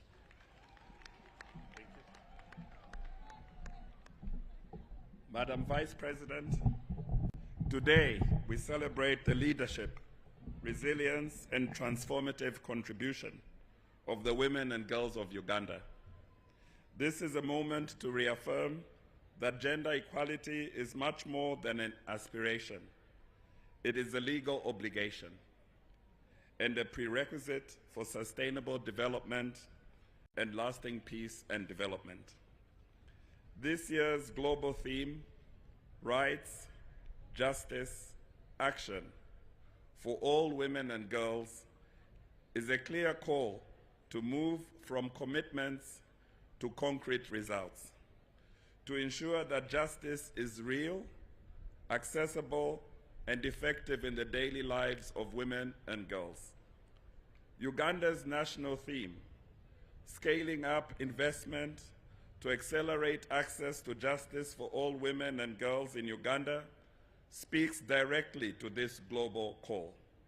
It reflects a clear national understanding that justice is the foundation upon which equality, peace, and sustainable development are built. Your Excellency, ladies and gentlemen, access to justice. A woman can report violence without fear of retaliation. It means that a girl has the right to inherit property without discrimination, that a woman can have access to and control land, financing, extension services, and technology. It means that a woman living in a rural district, a refugee settlement, or an informal urban community can claim her rights without facing stigma, cost barriers, or procedural obstacles. It also requires fair law, responsive institutions, and systems that people can trust. It means ensuring that women participate fully and equally in leadership, especially in political and justice sector decision-making. And it means standing firm on zero tolerance for abuse, corruption, and impunity, including preventing sexual exploitation and abuse while ensuring strong accountability and protecting the dignity and rights of women and girls at all times. Justice must be available, accessible, affordable, and responsive to the realities of those who are most at risk of being left behind: rural women, women with disabilities, adolescent girls, older women, women in hard-to-reach areas, women in situations of displacement, women facing economic deprivation, and those facing intersecting forms of discrimination. For women and girls with disabilities, this includes protection from heightened risks of gender-based violence, accessible reporting mechanisms, reasonable accommodation in legal proceedings, and, above all, equal recognition before the law. Access to justice is therefore not only a legal matter, but also a development imperative, a human rights obligation, and a cornerstone of peace and stability. Uganda has demonstrated commendable leadership in aligning national priorities with the 2030 Agenda, particularly in advancing Sustainable Development Goal 5 on gender equality and Sustainable Development Goal 16 on peace, justice, and strong institutions. These commitments are affirmed in national frameworks, such as the 4th National Development Plan, the Parish Development Model, and constitutional provisions on gender equality. Uganda has also made commendable strides in protecting women's participation in governance through affirmative action policies, reserved seats in parliament and local government, and increased representation of women in public institutions. We particularly commend the judiciary and justice institutions where women now constitute nearly half of the judicial workforce. Their work embodies the commitment to leave no one behind, ensuring that every individual can claim their rights and be heard. While important progress has been made, sustained investment and targeted action remain essential. Priority areas include strengthening gender sensitivity across the justice chain, particularly among the police, prosecutors, and judicial officers. Expanding access to legal aid, with the long-debated legal aid law offering an important opportunity to institutionalize and scale service provision and enhancing alternative dispute resolution services in rural and refugee hosting districts. Continued efforts are also needed to address case backlogs through digital and mobile justice innovations, while ensuring internet connectivity to ease youth. Your Excellency, ladies and gentlemen, the United Nations, together with the government of Uganda and partners such as Austria, the Netherlands, and the European Union, have registered results in advancing Uganda's justice and gender equality agenda through practical programs and strong partnerships. Among the results of these commitments are the following. The special gender-based violence sessions have reduced case backlog, disposing of 4,500 sexual and gender-based violence cases, and increased the conviction rates from 20% to 80%. I repeat, from 20% to 80%. Access to justice has expanded geographically through the creation of 40 high court circuits and the revival of local council courts to complement the formal justice system. In addition, catalytic investments have been made in advancing digital justice innovations, legal empowerment, and capacity building for judges, prosecutors, court clerks, police, and probation officers. The Spotlight Initiative, jointly implemented by the United Nations and supported by the European Union and the Netherlands under the auspices of the Ministry of Gender, continues to address violence against women and girls through supporting legal reform, institutional strengthening, and community transformation. Despite our collective efforts, however, too many women and girls still face systematic barriers throughout the justice journey, from reporting violations to securing enforcement of judgments. Harmful social norms, fear of stigma and retaliation, and unfair working conditions and limited legal awareness among communities continue to limit access to justice for many, especially in rural areas and refugee settlements. That is why, as the United Nations, we are proud today to join the government of Uganda in launching the Female Genital Mutilation Strategy, with the shared ambition of making Uganda the first country to reduce FGM cases to 0 by 2030.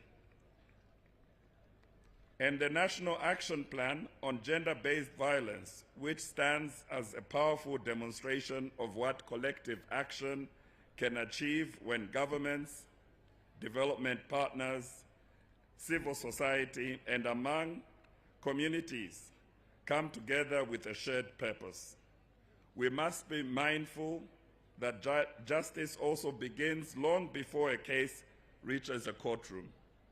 True justice begins in our homes, our schools, our workplaces, and our communities. It begins in schools where girls are taught to know their rights, and when boys are raised to respect gender equality. It starts in community equality.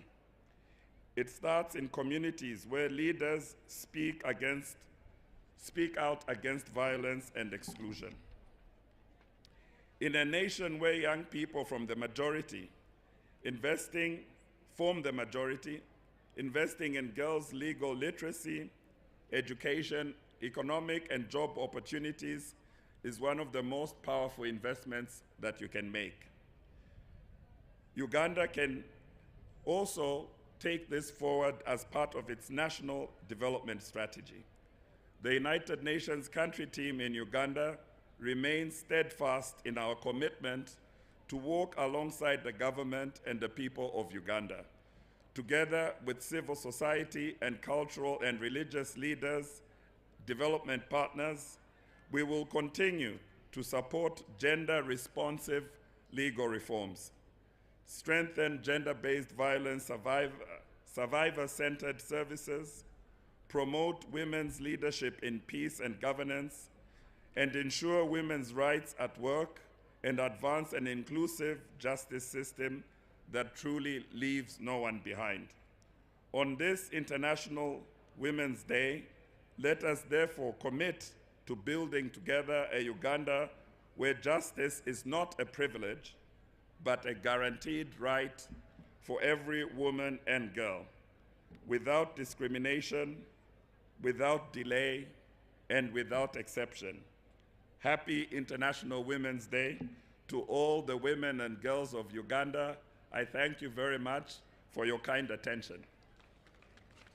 And I thank my colleagues who are up here and the minister who's overseeing that we finish our speeches as quickly as possible. I thank them for their patience and resilience. Thank you. Shows leadership. Thank you very much, Madam Minister. Thank you very much, Country Coordinator UN. We have had a good, long deliberation, and they have recognized the support the Uganda government has given towards women empowerment. We thank you so much. And as you return, I would wish to invite the Minister of Gender, Labor and Social Development to come and make her statement. You can walk majestically, you may wish to dance, you may wish to give her a tune. Please give her a very nice tune. Our own minister has been there, and that is known for her. Please stand up and dance with her as she walks here. I know she knows how to do it in a trolley way. And as she comes, I would wish to recognize the presence of the former Deputy Chief Justice, Honorable Kavuma Stephen. Thank you so much for gracing this important occasion. I would also wish to recognize the presence of the Mufti of Uganda, His Eminence Movaje is around in person. Thank you so much for coming here. His Eminence Metropolitan Generous Muzei, thank you so much for coming. Dr. Moses Odong, General Overseer, Archbishop of National Fellowship, Born Again Pentecostal Churches, thank you for coming. Honorable Betty Among is dancing majestically. Please give her a big hand of applause. She has led us very well. In this space, she has been there for us. Thank you so much as we dance along.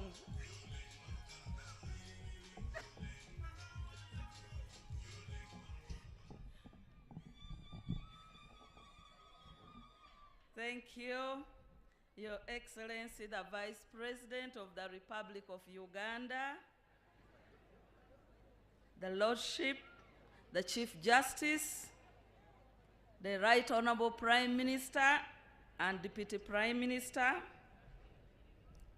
the former Prime Minister, Right Honorable Amama Mbabazi, and the former Deputy Chief Justice, Honorable Ministers, Excellencies, the Ambassadors and High Commissioners, Honorable Members of Parliament, the Chairperson of the National Women Council and the National Women Council Chairpersons from the districts and the cities of Uganda, religious and cultural leaders, distinguished ladies and gentlemen.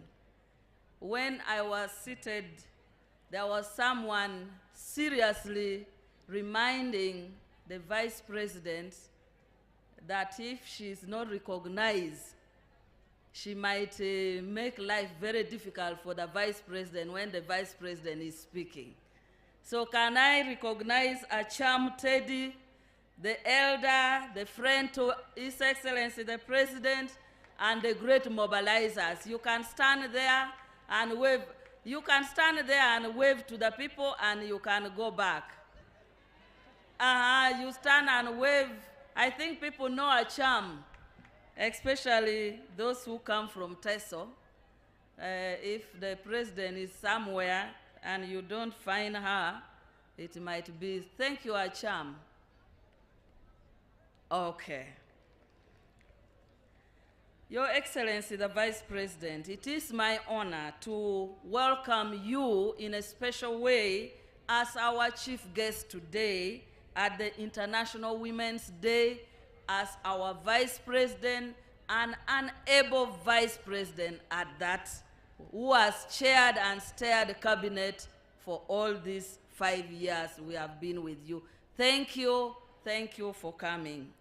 Excellencies, International Women's Day is celebrated to remember the struggle that women and men throughout the world worked hard, struggled to achieve women's empowerment. It is a day that we celebrate the gains that we have made and reflect on the agenda that still remains to be done. We celebrate the struggle, the courage of all the women who are determined, the ordinary rural women who have worked tirelessly to feed their families, to educate their children, to anchor Uganda as a society, because without the family, Uganda does not have a foundation. And without the women, there is no family. So celebrate your day with the vibe, because you are the foundation of this country. This is a day we also call on action that needs to be done to accelerate progress for gender equality. In a special way, Your Excellency the Vice President, on Friday, we had a very successful women convention that brought women from all the districts. The women chairperson of all the districts and cities were in this meeting. We had civil society, we had development partners. Again, yesterday, we had the Women Council meeting, and the chairperson has communicated most of the resolution. But Your Excellency, these two meetings had a resounding resolution that the women request you to pass to His Excellency the President, that the women of Uganda congratulate His Excellency the President for the win in the presidential election, and again, yesterday, to be the chairperson of the East African Community Summit chairperson, a well-deserved position, because His Excellency the President is always talking about East African integration and African integration. We request you to pass the congratulations of the women of Uganda. Your Excellency, the women's agenda in Uganda has traveled a remarkable journey from grassroots activism, where the first Women's Day was celebrated in 1984 in State House, just in State House. But today we celebrate it as a day that we have had a long journey of over 40 years, and we have achieved much that requires us to celebrate today. That journey has not been a journey that many of us have earned on a silver plate. The women has earned with struggle, with caucusing, with engagement. And therefore, at the heart of this has been education for the girl child. I think majority of us seated here today, if not for education, we will not be where we are. So at the center of that is education and economic empowerment for women, which we have achieved much. Your Excellency, the Minister of Gender, Labor and Social Development focuses on key programs that has delivered women and girls to achieve freedom and self-empowerment. We are coordinating efforts with the ministries, development partners, civil society organizations, and the private sector to achieve the goal of women's empowerment. We are dedicated to promoting programs that eliminate poverty, empower women economically, and ensure that women's standards of living are improved, because we believe that economically independent women can challenge discrimination and protect themselves and their children from injustices. Your Excellency, some of the key programs that the ministry of Gender, Labor, and Social Development has driven and achieved includes Uganda Women's Entrepreneurship Program. When you were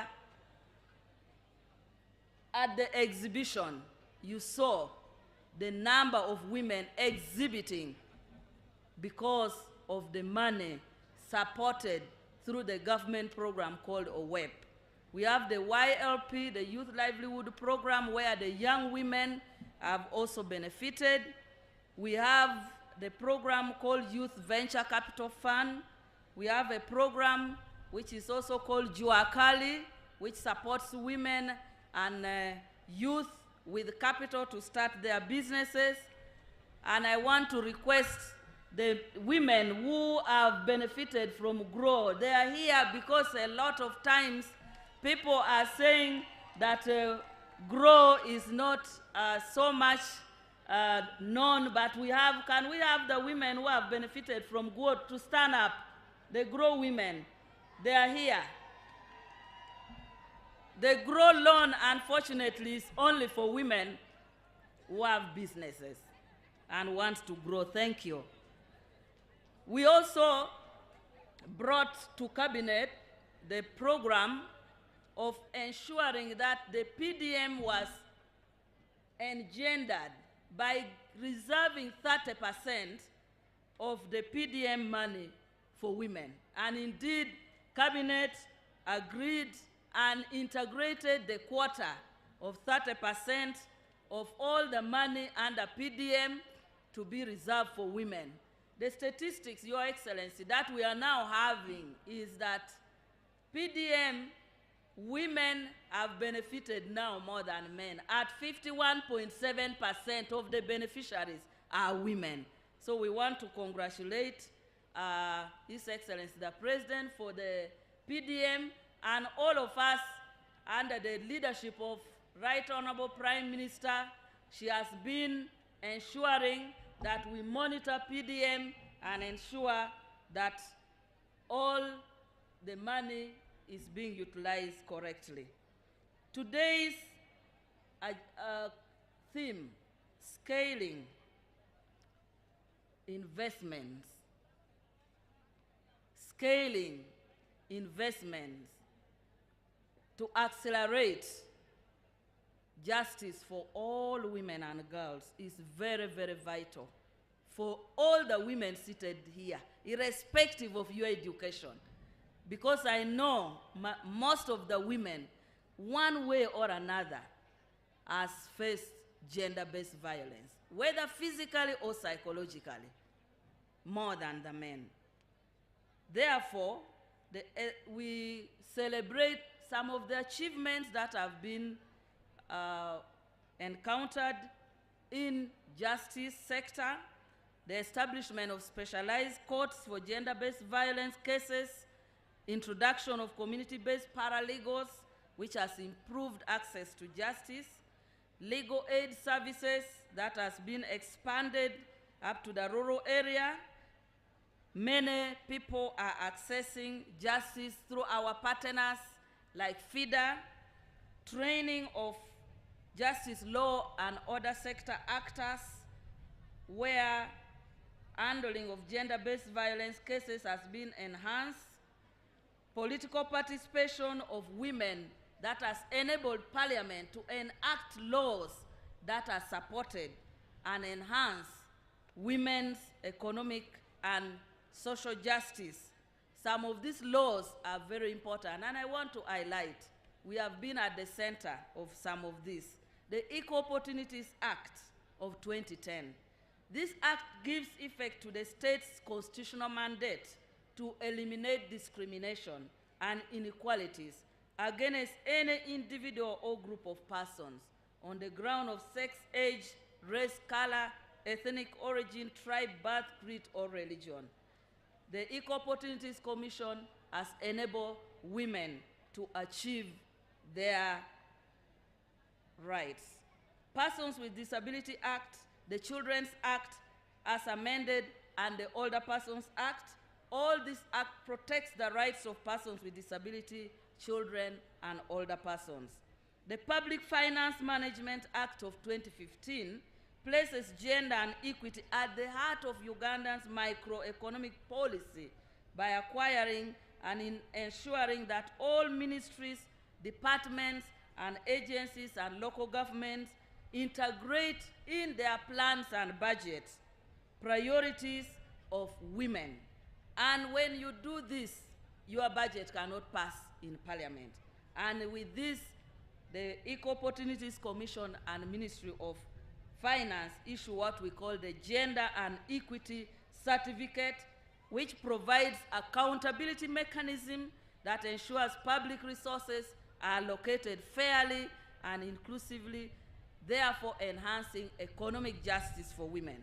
The Employment Act of 2006 and the regulations requires that all employers with more than 25 employees put measures in place to prevent workplace violence, ensuring fair work environments and giving workers legal ground to seek redress, and ensuring that in offices they display gender and sexual related violence policy for anybody to read. So this has also enhanced and accelerated justice in areas of employment. The Land Act, as amended, safeguards the rights of women, children, and persons with disability in relation to customary land while restricting transfer of land without spousal consent. So these days, a man cannot go to a bank and borrow money without, if it's matrimonial land or property, without the consent of a woman. These provisions protect women from dispossession, uphold their property rights, and provide legal mechanism to challenge unfair practices, accelerating access to justice in land ownership and inheritance. The Succession Amendment Act of 2022, one of the most important legislation that we can cite for justice. This has advanced access to justice by aligning succession law with constitutional provisions on gender equality, by ensuring fair distribution of property to both male and female dependents. So if you now have children and you die, this law will say all your children, the property will be divided equally. It also recognizes spouses in the distribution of property of the deceased. It also refined the definition of customary heir or heiress to remove discrimination. In the old law, it was only the heir. Now, in this amendment of 2022, it is heir or heiress. So, if somebody dies, you can now leave even your daughter as your heiress. It used not to be. This is very important. The Act strengthens women's ownership rights and security of tenure, protect women and girls from dispossession and gender-based violence, while giving very clear legal grounds to claim inheritance and property rights. In doing that, this is one of the law that has dismantled long-standing barriers in succession matters and accelerated access to justice for women and girls across Uganda.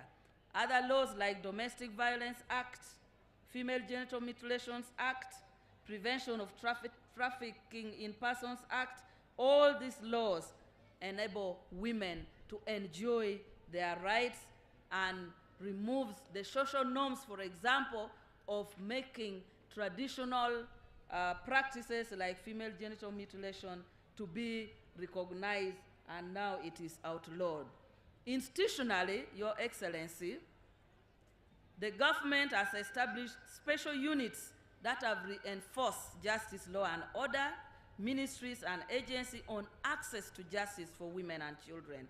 These include Gender and Children Desk within Uganda Police Force, Gender, Children and Sexual Offences Department at the Office of the Director of Public Prosecution, Gender Focal Judge at the Judiciary, and the Family and Children Courts that use gender-sensitive and child-friendly procedure in adjudication of cases.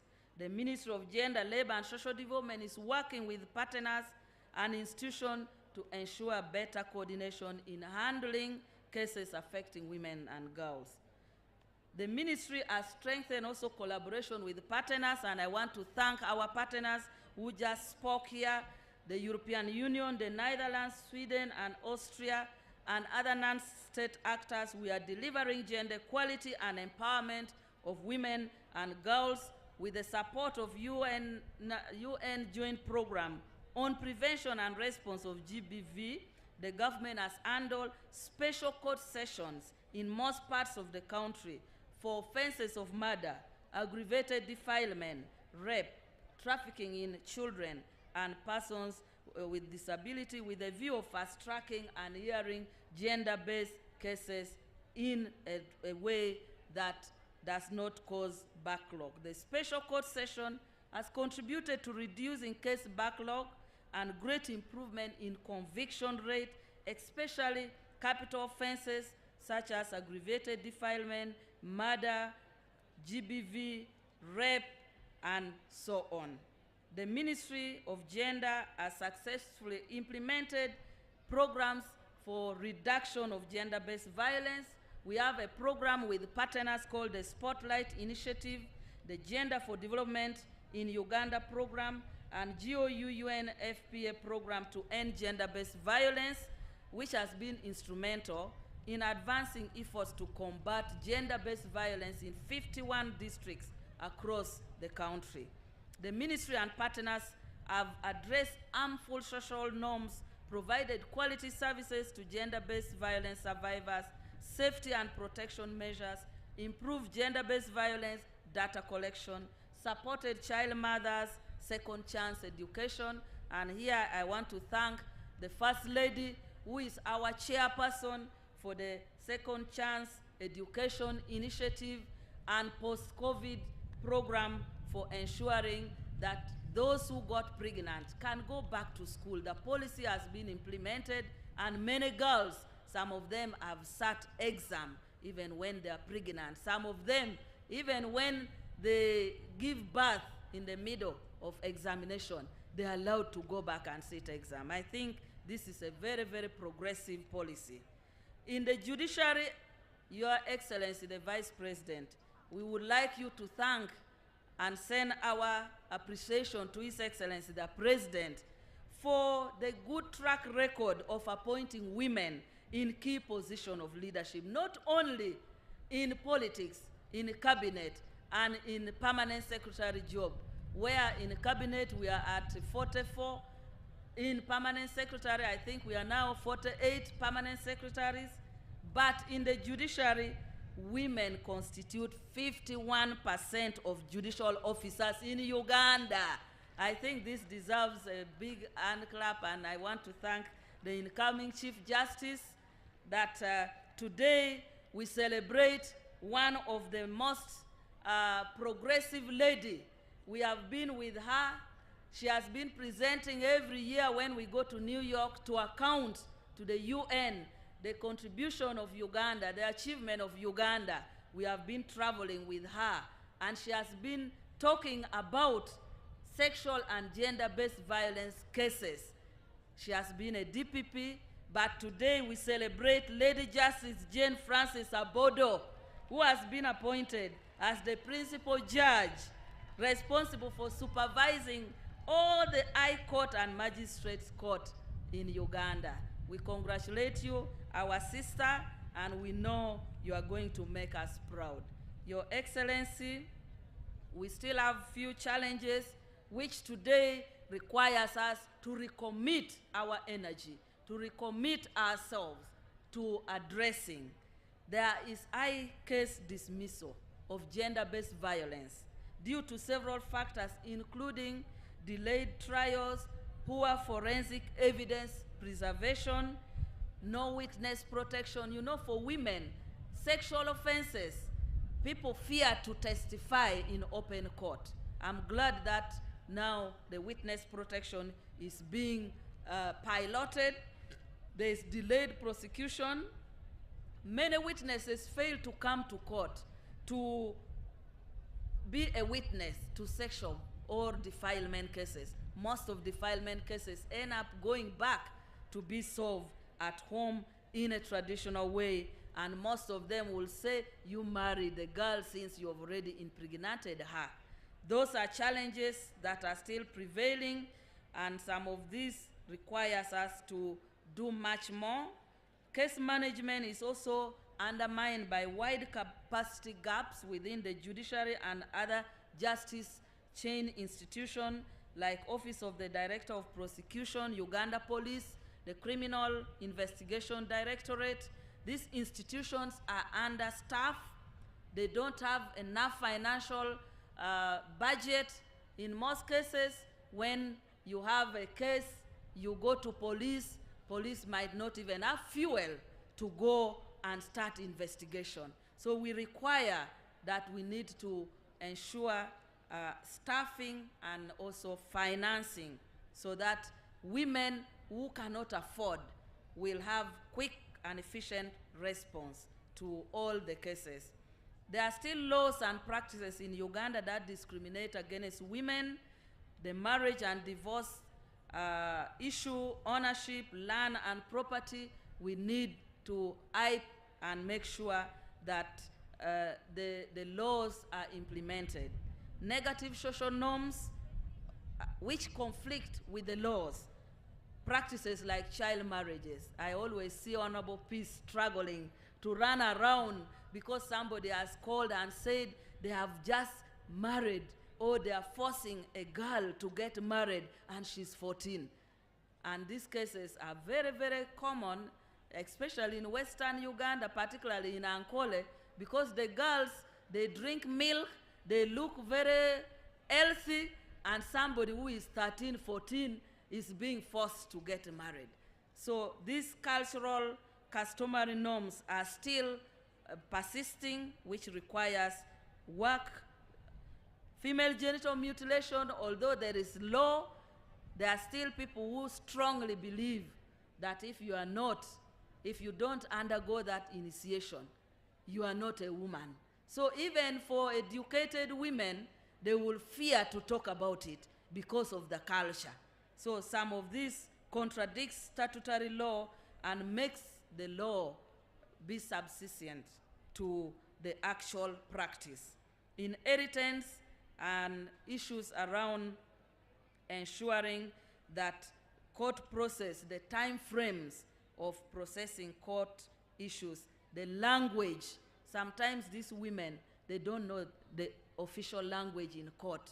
So issues of language, issues of sign language still limits access to justice for marginalized groups and uneducated groups, and economic barriers undermines women's access to many issues around justice. Your Excellency, I want to conclude by saying government of Uganda has made a lot of progress.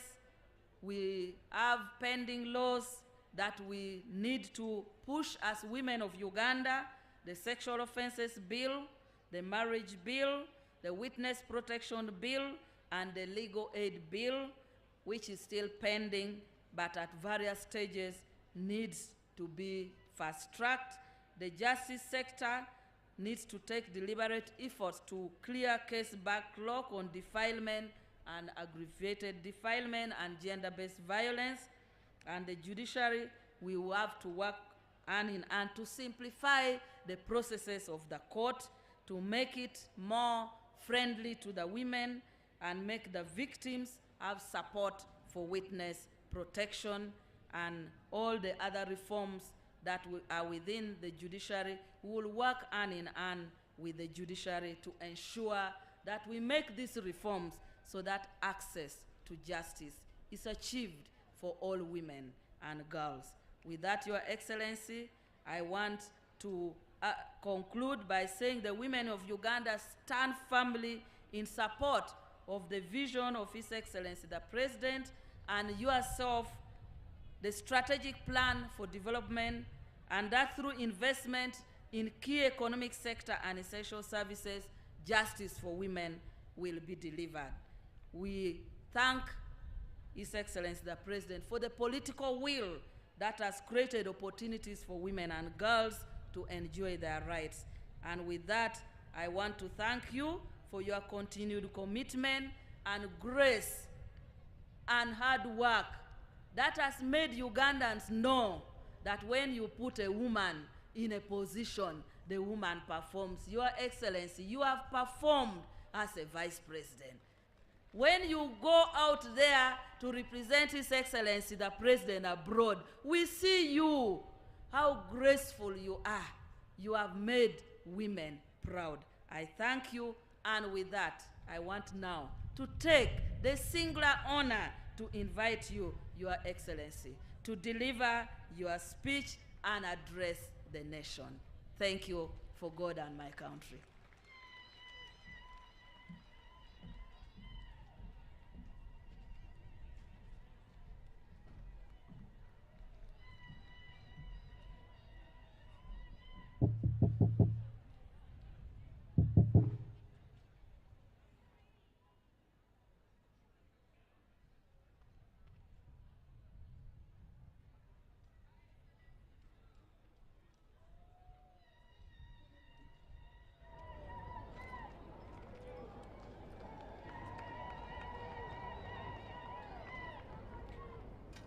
Your Lordship, the Chief Justice, the Right Honorable Prime Minister of Uganda, the Right Honorable Third Deputy Prime Minister, all members of Cabinet present,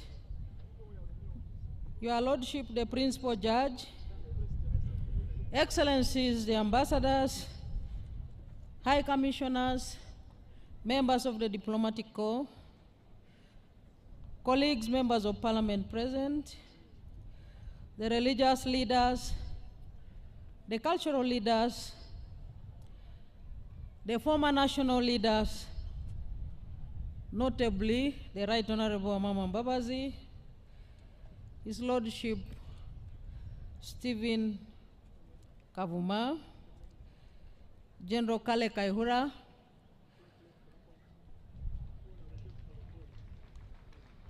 the Head of Service, Madam Lucy Nachobe, and all senior government officials, the Deputy CDF, and all the security chiefs from the UPDF, the police, and the prisons, the chairperson of the National Women Council, and all the leaders of National Women Council at all levels, the UN Resident Coordinator and all your team, all NRM leaders in your respective ranks, members of the media, all invited guests, ladies and gentlemen. I congratulate all the women of Uganda and indeed all the people of Uganda on this special day when we are yet again commemorating the International Women's Day. Let us clap for ourselves and let us celebrate our day with confidence because we have the peace and the tranquility. I thank the Ministry of Gender, Labor and Social Development upon the successful organization of today's commemoration,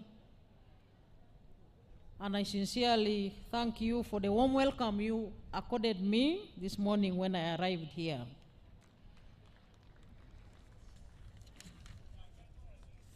I bring you warm greetings from His Excellency, General Yoweri Kaguta Museveni, President of the Republic of Uganda, and Mama Janet Kataha Museveni, the Minister of Education and Sports. They all wish us very well in this celebration. They may not be with us physically, but they are with us in spirit, and they asked me to convey their warm regards to all of you, and indeed to all the people of Uganda. Let me also join the leaders that I have requested and thanked the people of Uganda for the overwhelming victory and support which you extended to His Excellency President Yoweri Kaguta Museveni and the NRM in the just recently concluded national elections. We thank you very much as elected leaders for exercising your mandate and electing all the leaders at all levels to serve you. We are sincerely very thankful to all of you. Ladies and gentlemen, as you may have already learned through the media and other government communication channels, His Excellency the President is in Arusha, Tanzania, where he was elected the chair of the East African Community. Join me in congratulating His Excellency the President upon assuming the chairship of the East African Community. Against that background, therefore, he delegated me to come here to deliver to you his message, and indeed to all the people of Uganda.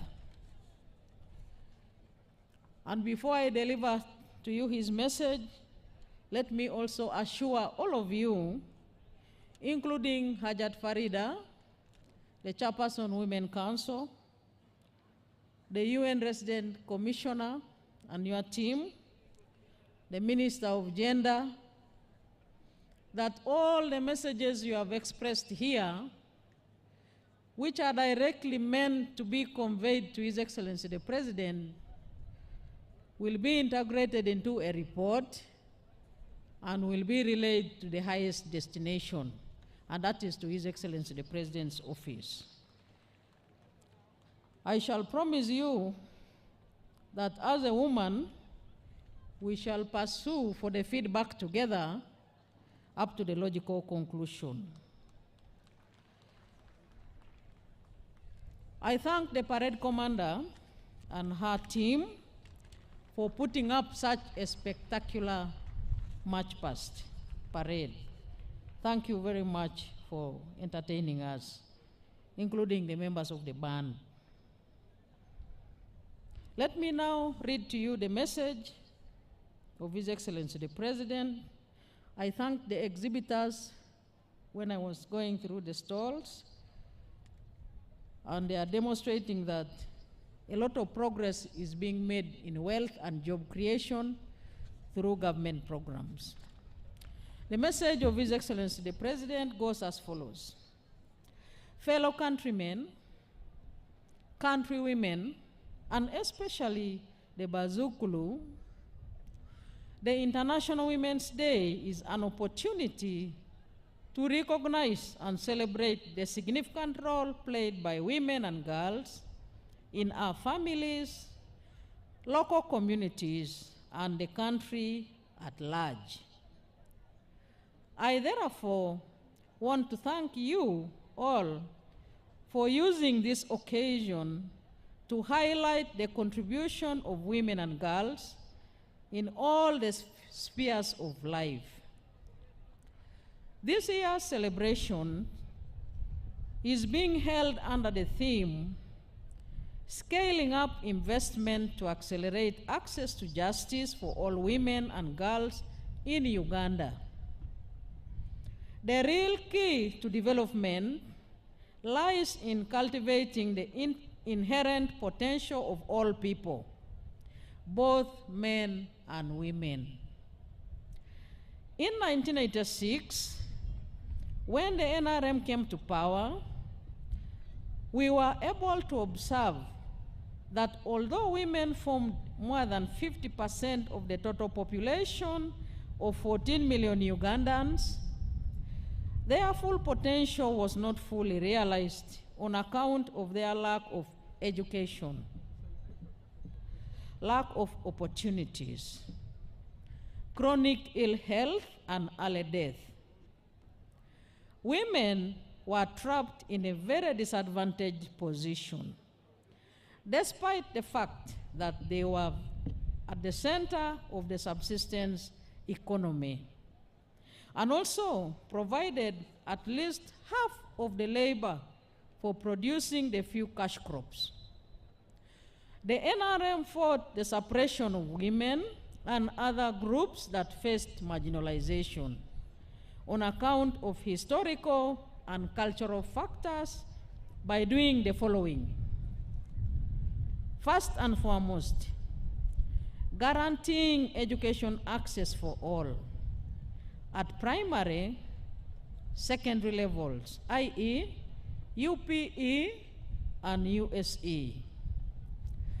This was a fundamental empowerment of the girl child because once somebody is educated, he or she cannot easily be suppressed.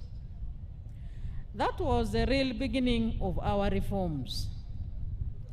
In the past, when the family had to make a choice because of limited family income as to who should go to school, it would be the girl child who stayed home, while the boy child attended school. Therefore, when we introduced free education for all, those who benefited in a special way were the girls because they are the ones who are kept at home as the resources were concentrated on the boys. It is a mother's level of education and access to information which will decide whether or not she will go for a tetanus vaccination in pregnancy, whether a trained person will be present at birth, whether she knows about the advantages of breastfeeding, whether foods will be cooked in the most appropriate way, whether water will be boiled and hands washed, whether bouts of diarrhea will be treated by administration of fluids and foods, whether a child will be weighed or vaccinated, and whether there will be an adequate interval between birth. Therefore, education and skilling of the girl child is an effective method of empowering not only women, but the entire society. Secondly, we introduced positive discrimination in favor of women to bring the women to the fore. For instance, for university entry, we have the 1.5 additional points given to girls. Women are free to stand for any elective office, but they also have additional seats which they compete for. That way, we have been able to increase their numbers in public office, and women have proved to be better leaders and managers than men. During our resistance against dictatorships, we treated everyone equally. And I found the women to be much more resolute than many men. Thirdly, in order to provide justice to women, we introduced big punishments for rape and defilement. This was aimed at protecting the women who are the victims of these crimes. And last but not least, we have also fought against inhuman cultural practices that undermine the dignity of women, such as female genital mutilation, early marriages, wife inheritance, wife beating, etc. The above measures have been buttressed by the NRM's poverty eradication programs, which are aimed at creating wealth and jobs at the household level. When the families get out of poverty through commercial farming, manufacturing, services, and ICT, it is easier to address the remaining challenges faced by women. When families become wealthy, they are able to educate all their children. Therefore, families getting out of poverty is a good base for solving many problems. The NRM government has put in place the necessary socioeconomic infrastructure to guarantee the profitability of the business enterprises, i.e., enough electricity, good roads, schools, hospitals, peace and security, etc. However, infrastructural development alone is not enough, though it must come first.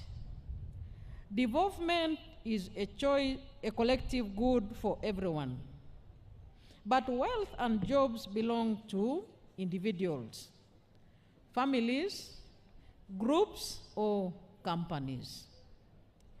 We should not have spectators in the drive towards increasing household incomes. Finally, I wish you all happy celebrations of International Women's Day 2026. I thank you all. That is a message of His Excellency the President. Thank you for your kind attention.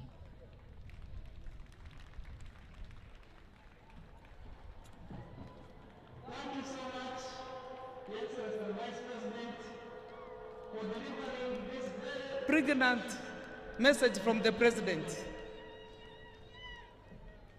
Your Excellency the Vice President, I would kindly request you to allow to launch 3 very important strategic programs: the second National Action Plan on Elimination of Gender-Based Violence 2026-31, to launch the Uganda Gender and Equality Climate Action Strategy 2026-31, and launch the National Strategy on Ending Female Genital Mutilation 2026-31.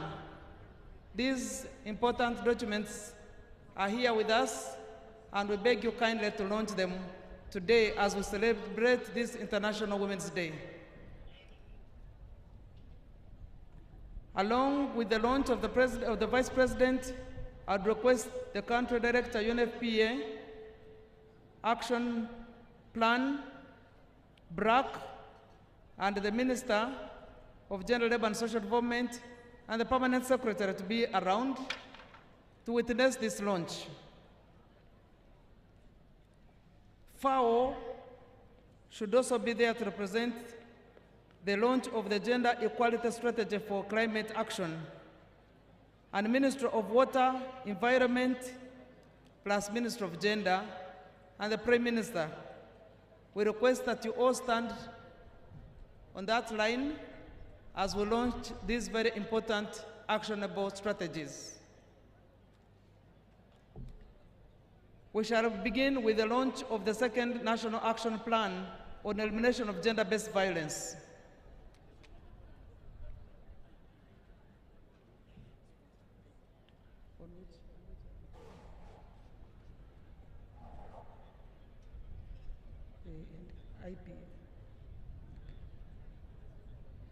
The representative from IPA should also be preparing himself when we go to launch the End of Female Genital Mutilation Action Plan.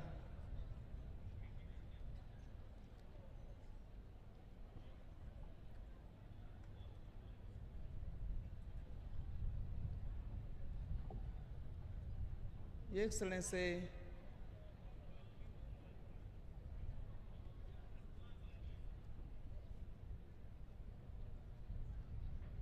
these documents are ready. Your Excellency, we request you to kindly launch the second National Action Plan on Elimination of Gender-Based Violence, 2026-2031. The signature is being apprehended. Ladies, please put your hands together and thank the Vice President for launching this very important National Action Plan to eliminate gender-based violence in Uganda. Thank you very much. The Vice President has already apprehended her signature. I can see the Minister of Gender, Labour and Social Development apprehend her signature. I can also see the country representative UNFPA doing that. I have now seen our own Majegere signing to launch the National Action Plan to end gender-based violence. May I now request that you present Uganda Gender and Equal Climate Strategy Action Plan for signing. I can see the Vice President has apprehended her signature on the Gender Equal Climate Action Strategy. Please thank her for that. FAO, please apprehend your signature. Our own Prime Minister, the Right Honorable Robina Nabanja Majegere, has also apprehended her signature. The Permanent Secretary, Minister of Water and Environment, please apprehend your signature as well. We now wish to present the National Strategy on Ending Female Genital Mutilation 2026-2031 for your signature or launch. Your Excellency, thank you so much for apprehending your signature on the National Strategy on Ending Female Genital Mutilation 2026-2031. I would also request FAO representative, our own Prime Minister is also apprehending the signature. FAO, please sign on that launch.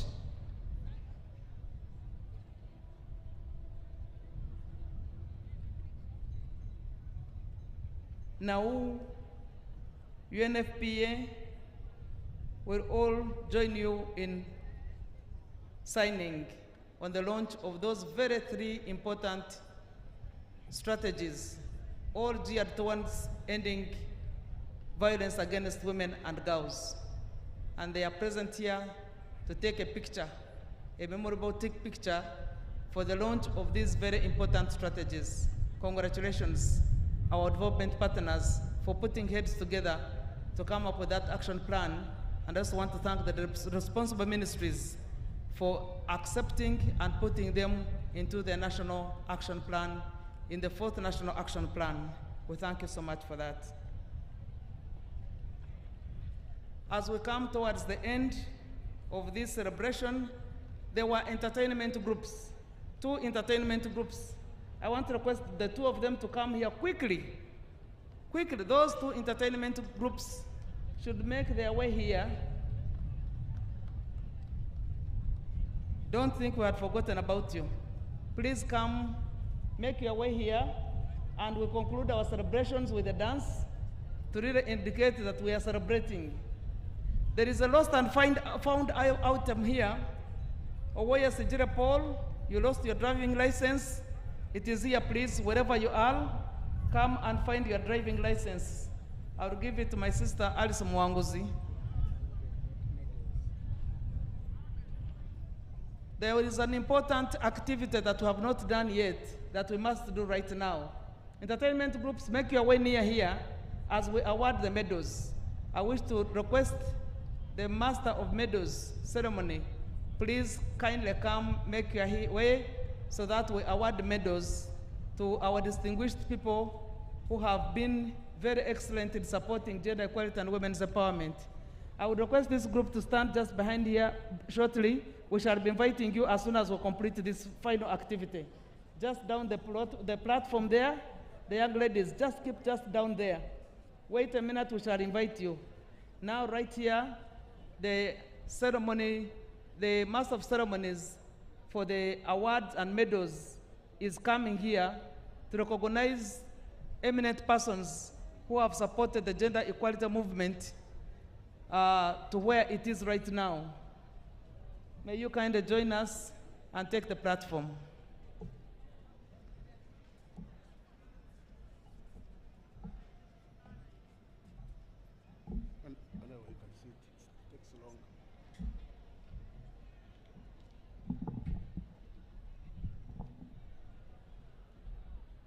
Your Excellency, the Vice President, I request to proceed riding on the protocol already ably laid down by previous speakers.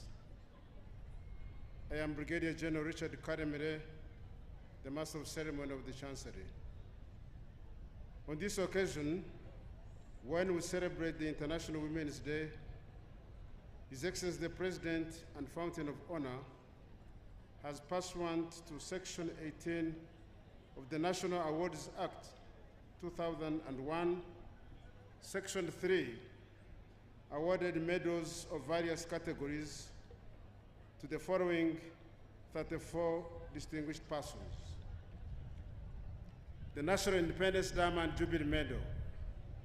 Recipient number 1 is Ms. Naumo Juliana Akorio from Kabong District.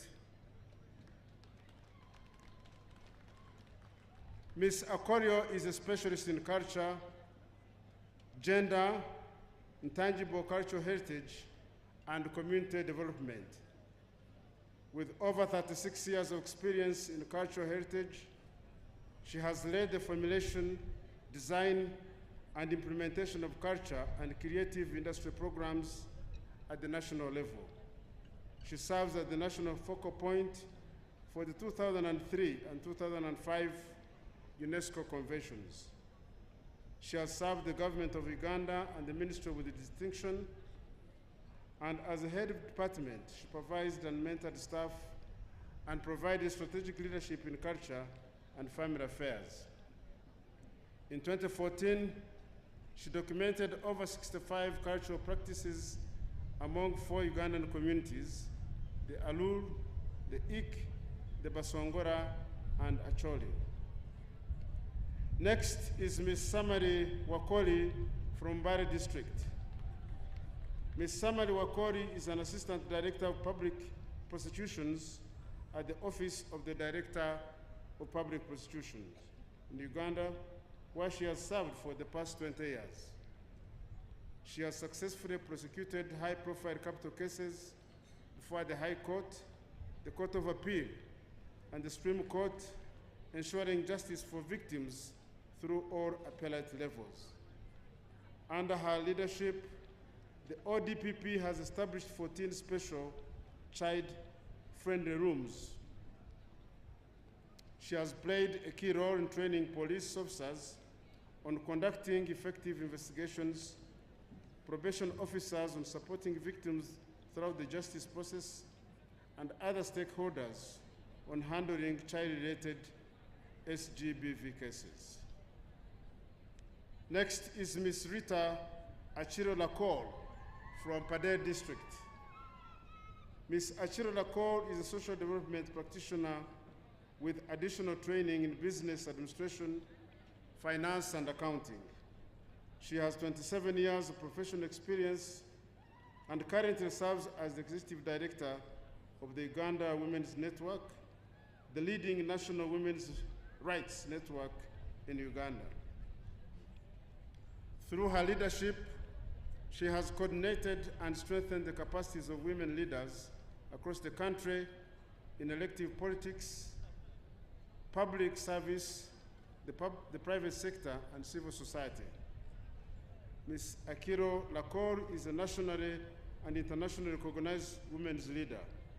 She currently serves as the chairperson of the African Women Leaders Network Uganda chapter, an initiative of the African Union. Next is Engineer Namugerwa Prisla Rita from Bukomansim District. Madame Priscilla is an experienced telecommunications engineer with 27 years of professional experience in the engineering sector. She is well versed in the day-to-day operations of modern communication systems and currently serves as a senior officer for telecom authorization at the Uganda Communications Commission. Madame Priscilla led a major UCC project to migrate Uganda's fixed numbering range from 5 and 6-digit numbers to a standardized 7-digit format. Next is Ms. Nachibuka Maxensia Akirambure from Masaka District. Madame Maxensia is a development practitioner with a strong focus on women-led and women-centered initiatives, social justice, and community health for women and children, particularly in the context of HIV/AIDS. Her work emphasizes women's economic empowerment as a pathway to emancipation and increased participation in political and decision-making spaces. Next is Dr. Joyce Namiro Tamare from Rengo District. Dr. Joyce Namiro Tamare is an impact and social investment specialist, governance and strategic leader, financial management professional, and sustainability expert committed to transforming lives through social enterprises across Africa and globally. Next is Ms. Rita Mitara Baraka from Kampala District. Rita Mitara Baraka is a seasoned professional with extensive experience in governance, risk, and financial management. She's a fellow of the Association of Chartered Certified Accountants and an honorary fellow of the Uganda Institute of Banking and Financial Services in recognition of her significant contribution to Uganda's banking sector. Next is Ms. Kasenene Elizabeth. Elizabeth Kasenene is a Ugandan architect and development professional whose career reflects a strong commitment to innovation, women's empowerment, and sustainable growth. In 2025, Elizabeth received the African Union Award at Africa Realization Week in recognition of her innovation in women-led industrialization, particularly for pioneering the first women-led industrial park model. Next recipient is Dr. Patricia Atim Podong from Gulu District. Dr. Atim Podong is a Ugandan academic, human rights activist, and practicing advocate with extensive expertise in human rights law and governance. Next is Ms. Robina Rubimbwa of Mbarara District. Ms. Rubimbwa is a seasoned communicator, policy translator, and women's peace builder with more than 4 decades of experience in education, public service, civil society leadership, and national and international peace building. Next is Honorable Ms. Adrien Kobsinje from Bushenyi District. She's the chairperson of the National Resistance Movement Women League and a member of the Central Executive Committee. Honorable Adrien strongly believes that women are central to Uganda's transformation. She holds that empowered women build strong households, strong household build stable communities, and stable communities build strong nations, positioning women as custodians of Uganda's economic transformation for generations to come. She supports women farmers and grassroots entrepreneurs through mentorship, advocacy, and financial inclusion programs. Next is Ms. Lilian Byarugaba Adriko of Kampala. Madame Lilian is an enrolled advocate of the High Court of Uganda with over 19 years of experience in public service and the development sector, specializing in legislative drafting, policy formulation, and administration. Other recipients are Ms. Agnes Ksembo from Rubirizi District, Ms. Namubiru Sylvia Mukasa from Kalungu District, Ms. Mary Mukasa Kalyango from Rural District, Ms. Naba Wumuka Jen Chadondo from Wakiso District, Ms. Kundakwe Rebecca from Bushenyi District,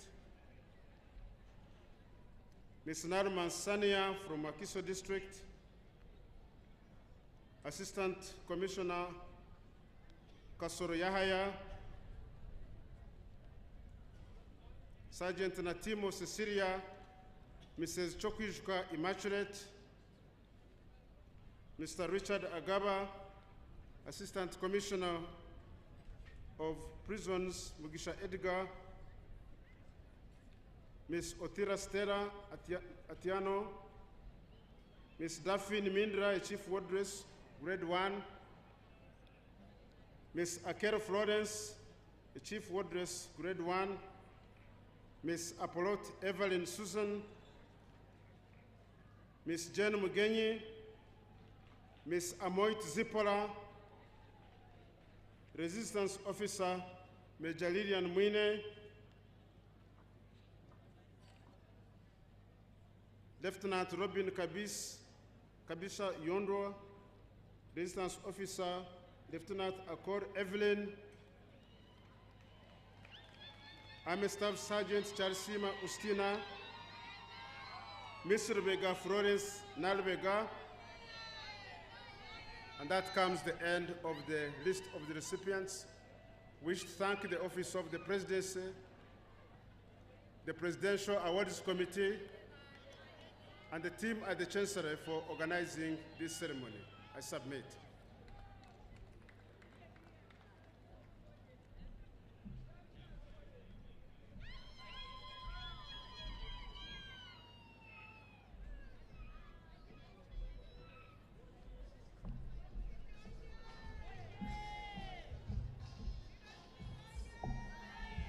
Thank you so much, Master of Ceremonies of the Chancellor of the Ward of Meadows, for the role well played and for organizing our eminent persons that we have pursued the gender equality agenda with.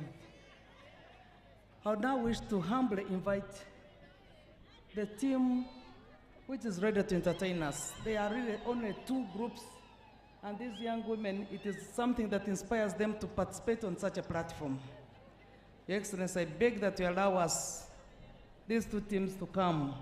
As they come, I would wish to recognize Professor George Lenden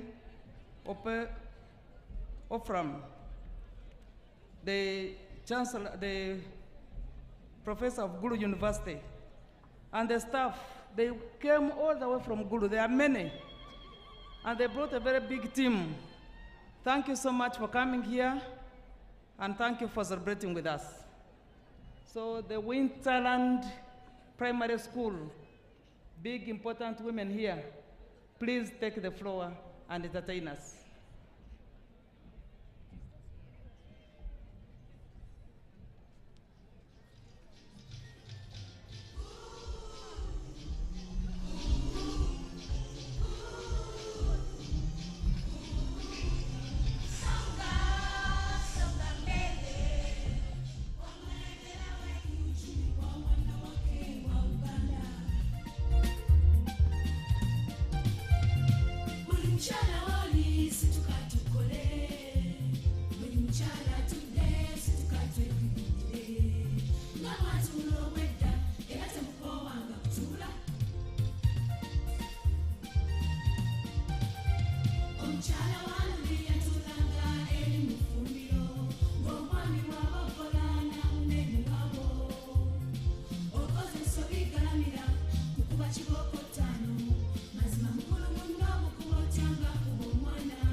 Chibumba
Winterland, please may you headway to the Vice President and take a picture with her. As King David, little boys and girls come over here. Please run quickly in a clear line. Move down to the Vice President. She has asked you to go and take a picture with her. Quickly, quickly, quickly. King David, in only 2 minutes, make your point. These little children have a poem. I've been corrupted to accept them because previously I didn't have them on program. But I don't want to fight with God because the voice of these little children should be my voice. So I have had to accept them to say something. They say they have 2 minutes poem and strictly stick to your time. Please make way. Start.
Thank you, Excellency, for accepting these other little children also to come and take a picture with you. Please make way to the Vice President.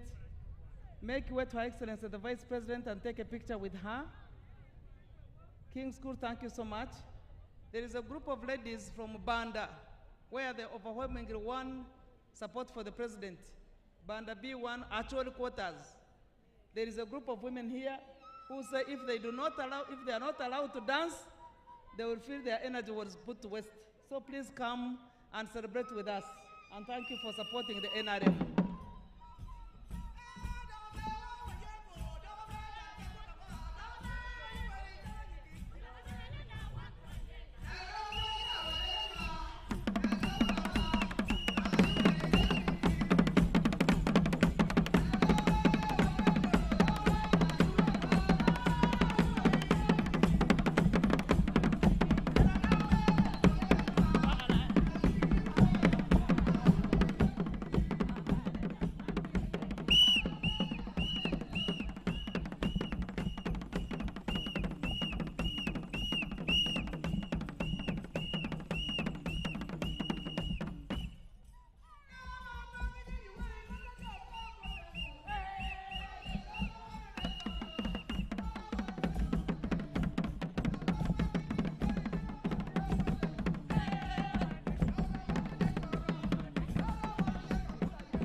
What a powerful dance. Woo! Look at these energies. I want to request you to make way and take a picture with the Vice President. As you dance, move towards the Vice President and take a picture with her, please. It's only the drum that will remain here. The other ones, please go take a picture with the Vice President and we conclude this session. Ladies, we are so grateful for the energies you have exhibited. Thank you very much. Thank you for energizing us. This second one, dance as you leave, as you go to meet the Vice President and take a picture with her. Please, the leader take lead the ladies. The leader, please, lead the ladies in the procession to the Vice President's tent and take a picture with her.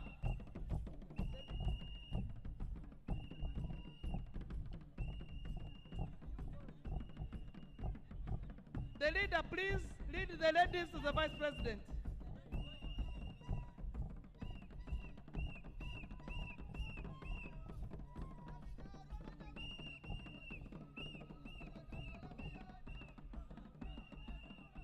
Please clap for them. If you can't dance like them, at least give them a clap and re-energize them. Only the drums should remain here.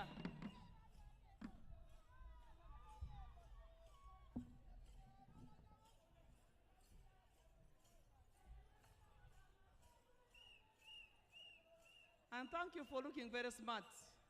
That's what defines an African woman.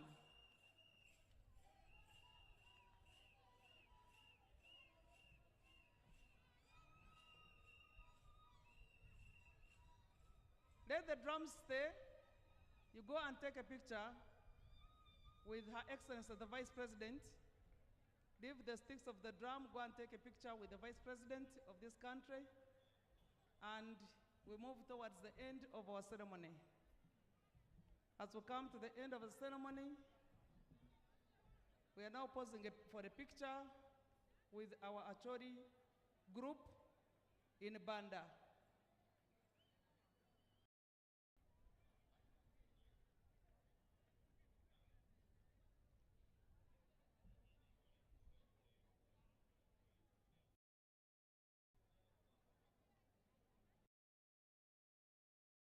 Perfect picture.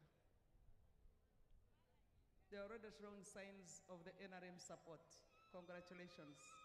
Thank you for making us proud in Kampala. Congratulations. And now we call upon the band to lead us into the anthems.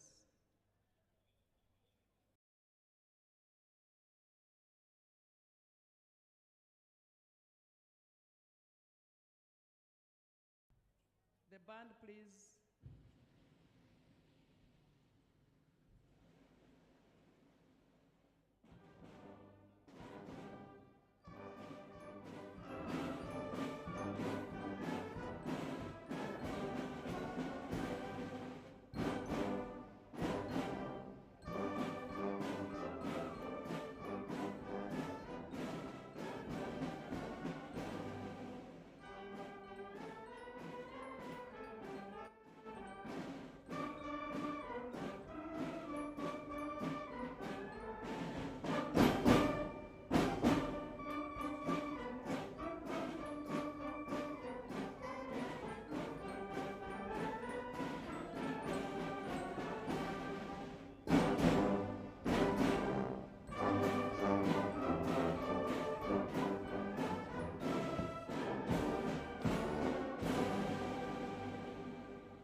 much, the band, for taking us through.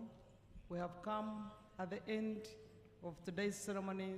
We want to thank Your Excellency, the Vice President, for accepting to be with us. We are going to depart in the reverse order, beginning with the Vice President of the Republic of Uganda. But we want to thank her so much for being there for us. And as we bring all legislations towards about women, she's been very, very supportive, both in the cabinet, in parliament, and at all our ceremonies, she has never missed. We want to thank her so much. To all of you who have attended this very important occasion, we can't thank you enough. Specifically more to men. Sometimes we come and speak to ourselves, but we want to thank men who have come today to grace this occasion of the International Women's Day. For Women Council, thank you so much, Women Council members, for being here for us and for appreciating this day. You have been celebrating all these days with us, and we know that you are going to mobilize the district's Women's Day celebrations right after here. We wish you success. Thank you.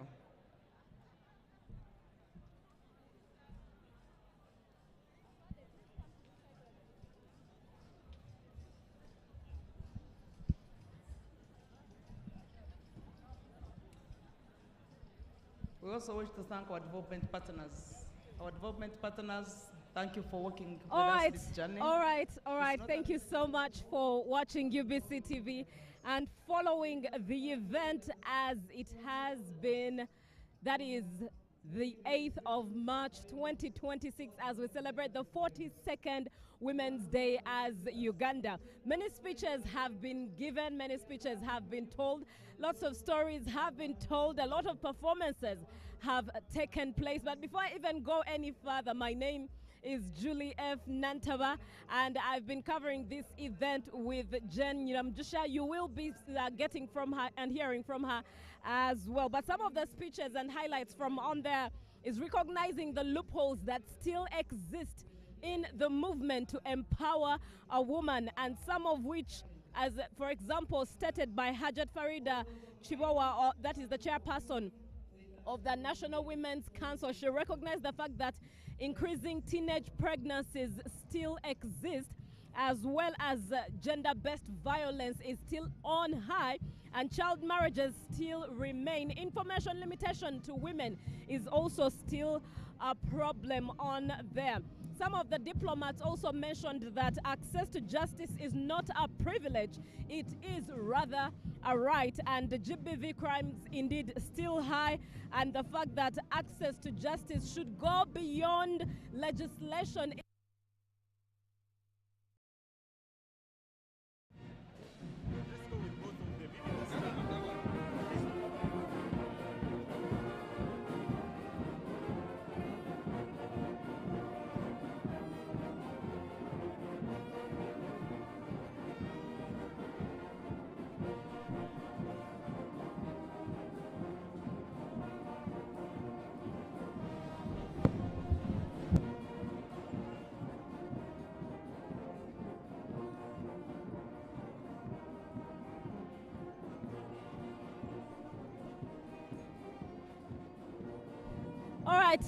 All right. Thank you so much for choosing UBC TV.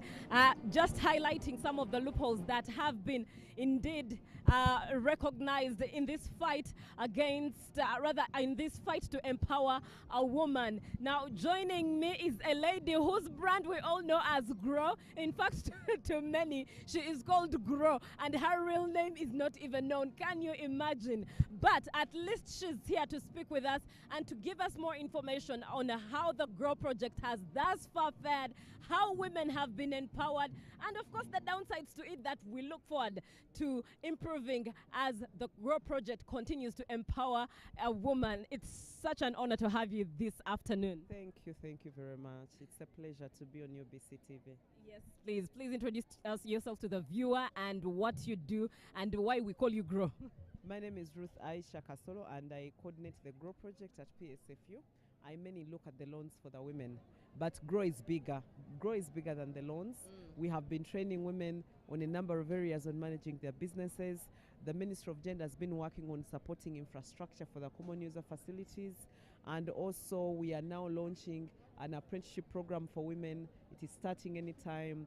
We will also be supporting women that have innovative products soon. So a lot is happening. And I think that today for this event, we've had over 500 women coming here who have benefited from GROW to show the world that indeed women are getting money from GROW, small and large women. We have those that are getting 5 million, 20 million, 100 million, and 200 million. And I think what has also happened is that for now, right now, we've also managed to reduce the minimum loan for the GROW to 2 million to ensure that the women in rural areas that are doing business, you know, GROW is for business, it's for women in business, it's not for everybody. For everybody can go to PDM, but not everybody can come to GROW.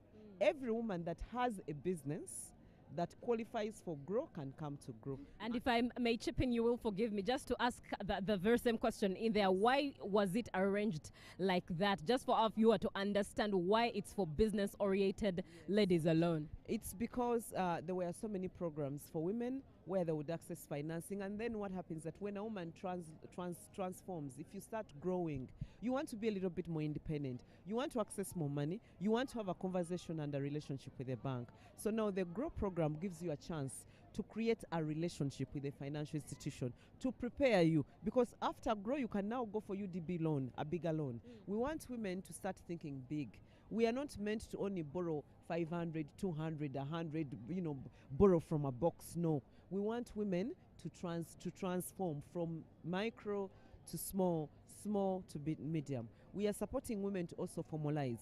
And what we are seeing is that now we are seeing women that are graduating from 2 million, 1 million, 500 to now getting 20 million, 50 million, 100 million, and 200 million. And the interest rate is 10%. Now, the people might say that, what about those that where banks are known? We are now onboarding. We've onboarded circles like Ebo Circle. We will have Coach Goma anytime. We'll have Arova Circle. We'll have Koboko Circle in those areas where it is so hard for women to access loans. We've also onboarded Pride Microfinance, Yoga Ford, and Opportunity to work in the areas where we thought women were not accessing the banking services. And right now, as I speak, for refugee hosting districts, women can even access up to 1 million as an entry minimum loan. But what is important is that we want to see a woman who has a business that can contribute to the development of this country. Yes. That's very profound, and such a profound, detailed, well, it's a brief, but it rather has a lot of rich detail in there that Ruth Aisha Kasolo has explained and expressed in accessing GROW. Now, as your final remark on this day, what advice would you have for any working, or rather business lady out there who did not know first and foremost about GROW, but also how best she can access this and get onto the statistics of women who have already benefited from this project? I want to tell women in business that are watching me that the GROW funds are available. It might not be enough for everybody, but we are pushing to ensure that going forward, government can look at this as a large fund for women. Contact your bank. We have now 14 financial institutions. The number has moved from 6 to 14. You can go there and contact them and then get the support. But also look for other services. GROW is not only about loans. If you don't get a loan, get training. If you can't get training, get support to register your business. If you can't get support to register your business, get apprenticeship. So you realize that there is so much. GROW is so much more than loans. We want to see a woman who is growing holistically. Oh, that's very profound. Thank you very much, ma'am, for your time, and a happy Women's Day to you. That is Ruth Aisha Kasolo, and she indeed is the national mobilizer and coordinator of the GROW project. She's been speaking with us regarding that very project, which has blessed many women immensely. Many were wondering why just a few, but indeed she has explained the detail of that. Now, Women's Day celebrations today at Kololo have not only been filled with just women activities, but rather there are many males that have participated in this event. Something is dropping in my eye, but allow me also invite my guest here, right here. His name is Mohamed Job, and if you watched the part of the parade and the officers marching, you must have seen someone swing a mace in style, something that caught many of those who viewed their eyes, and we want to just hear from him. And of course, the fact that he's at an event that is meant to be for women, but then we have to get that detail from him. Good afternoon, Sebo. Good afternoon, madam. How are you? I'm all right. Once again, please introduce yourself. I am called Lance Koporo Mohamed Job from UPDF band. All right, so why you're here is because you caught our eye with the mace and how you were swinging it. First, let me just ask about the training. How long did it take you to swing this thing? I think I started training it since when I was like in P6, P7. So after joining army, I started practicing it. That's where I am now. As you were swinging it, one of the questions that was going through my mind and just cascading down my brain was, wasn't there a woman who could swing it? They are there, but they are still practicing. And I think next parade, Women's Day, they will be showcasing. Yeah, so I'm making them practice. So you're mentoring others? Yes. How does it feel for you to be part of a Women's Day celebration and for you to have been part of a whole parade filled with women and perhaps the only man or one of the few men that were on that parade? I feel okay because I'm nurturing them, so I'm mentoring them. And boys, I promised my daughter that today, because today is her birthday, so I told her that today I will make it for you. So she's called Abina Duri. Happy birthday. I know she's seeing me. So I promised her that today I will make it for you. Indeed, happy birthday to Job's daughter. So as a man, as a gentleman who's been part of this celebration, but at the same time you also work with women, what does this day mean to you? Okay, I feel better. That's what I can say. Working with them, that's it. Today, what's one of the things you've learned about empowering a woman? Okay, what I can say is that working with them is a very good thing. There is the way how they make us feel better when we are with them. Yeah. And on this very day, being that it's your daughter's birthday, how do you pledge to empower her? I pledge to educate her more. Lovely. It's a pleasure talking to you, and I look forward to the next year's event, Women's Day. It will be a Monday, I believe. I look forward to a woman that you'll have trained to swing this mess. She'll be there. Exactly, she'll be there. Very well, thank you. For her. All right, thank you very much, Afande. It's been a pleasure speaking with you. You are watching UBC TV, concluding the 2026 celebrations of Women's Day here at Kololo, where the venue has been. My name is Julie F. Nantaba with Jen Nyinamjisha. Jen, what has the day been like for you? The day has really been a beautiful one for me. I actually couldn't forget to talk about the band. Yes.